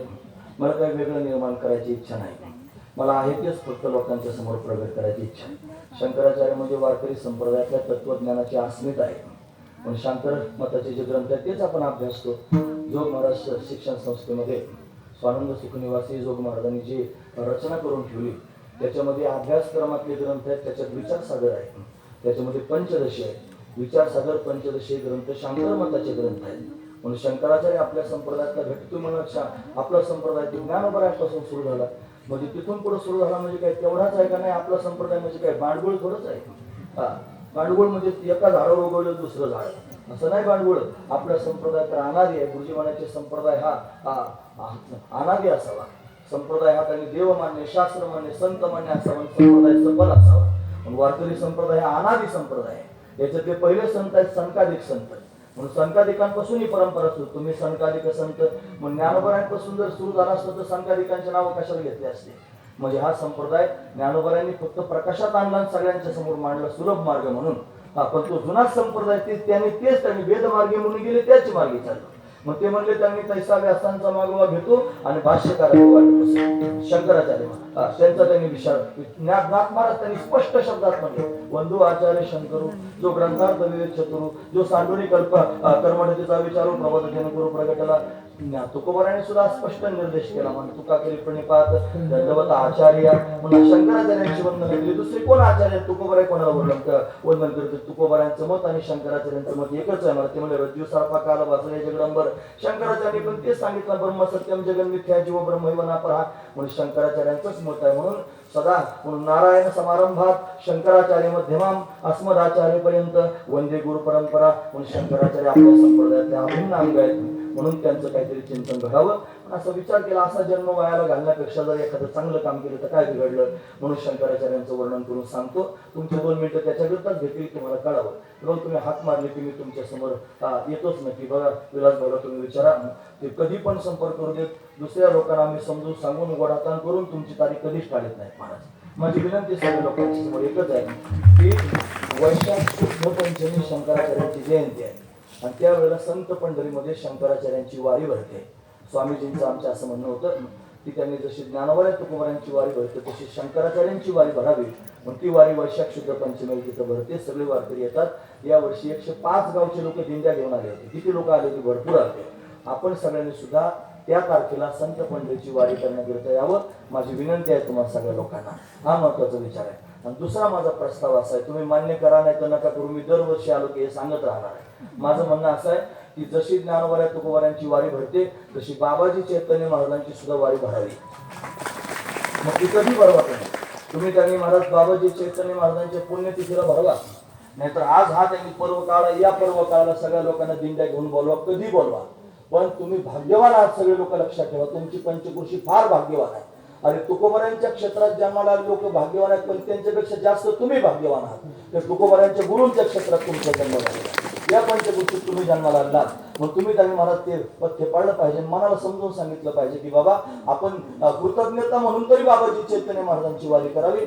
10 निगुद्या वारकरी टाळ मृदंग घेऊन ज्ञानोबा तुकाराम कर तिथपर्यंत या आणि एक वारी करा. अशी सुरुवात जर केली, एवढे स्वरूप जर लावलं तर व्यापक होईल. मी प्रत्येक वेळेला हे सांगतो. तुम्ही माझ्या मनावर घ्या नाही तर नका घेऊ, मी सांगत राहील. आणि एक दिवशी मला शाश्वती वाटते की तुम्ही नाही कोणी दखल घेतली तर बाबाजी चैतन्य महाराज माझी दखल घेते आणि तुमच्या सगळ्यांच्या बुद्धीत प्रवेश करून अशा पद्धतीने ते करून घेतील. असू द्या. झालेली सेवा भगवंताच्या चरणी समर्पित करतो. बाबाजी चैतन्य महाराजांच्या कप्रदिगेश्वराच्या चरणी समर्पित याच ठिकाणी थांबतो. 2 तास बसून तुम्ही माझी बडबड ऐकून घेतली. तुम्हाला सगळ्यांच्या अंतःकरणापासून धन्यवाद. गुणवान मंडळी फार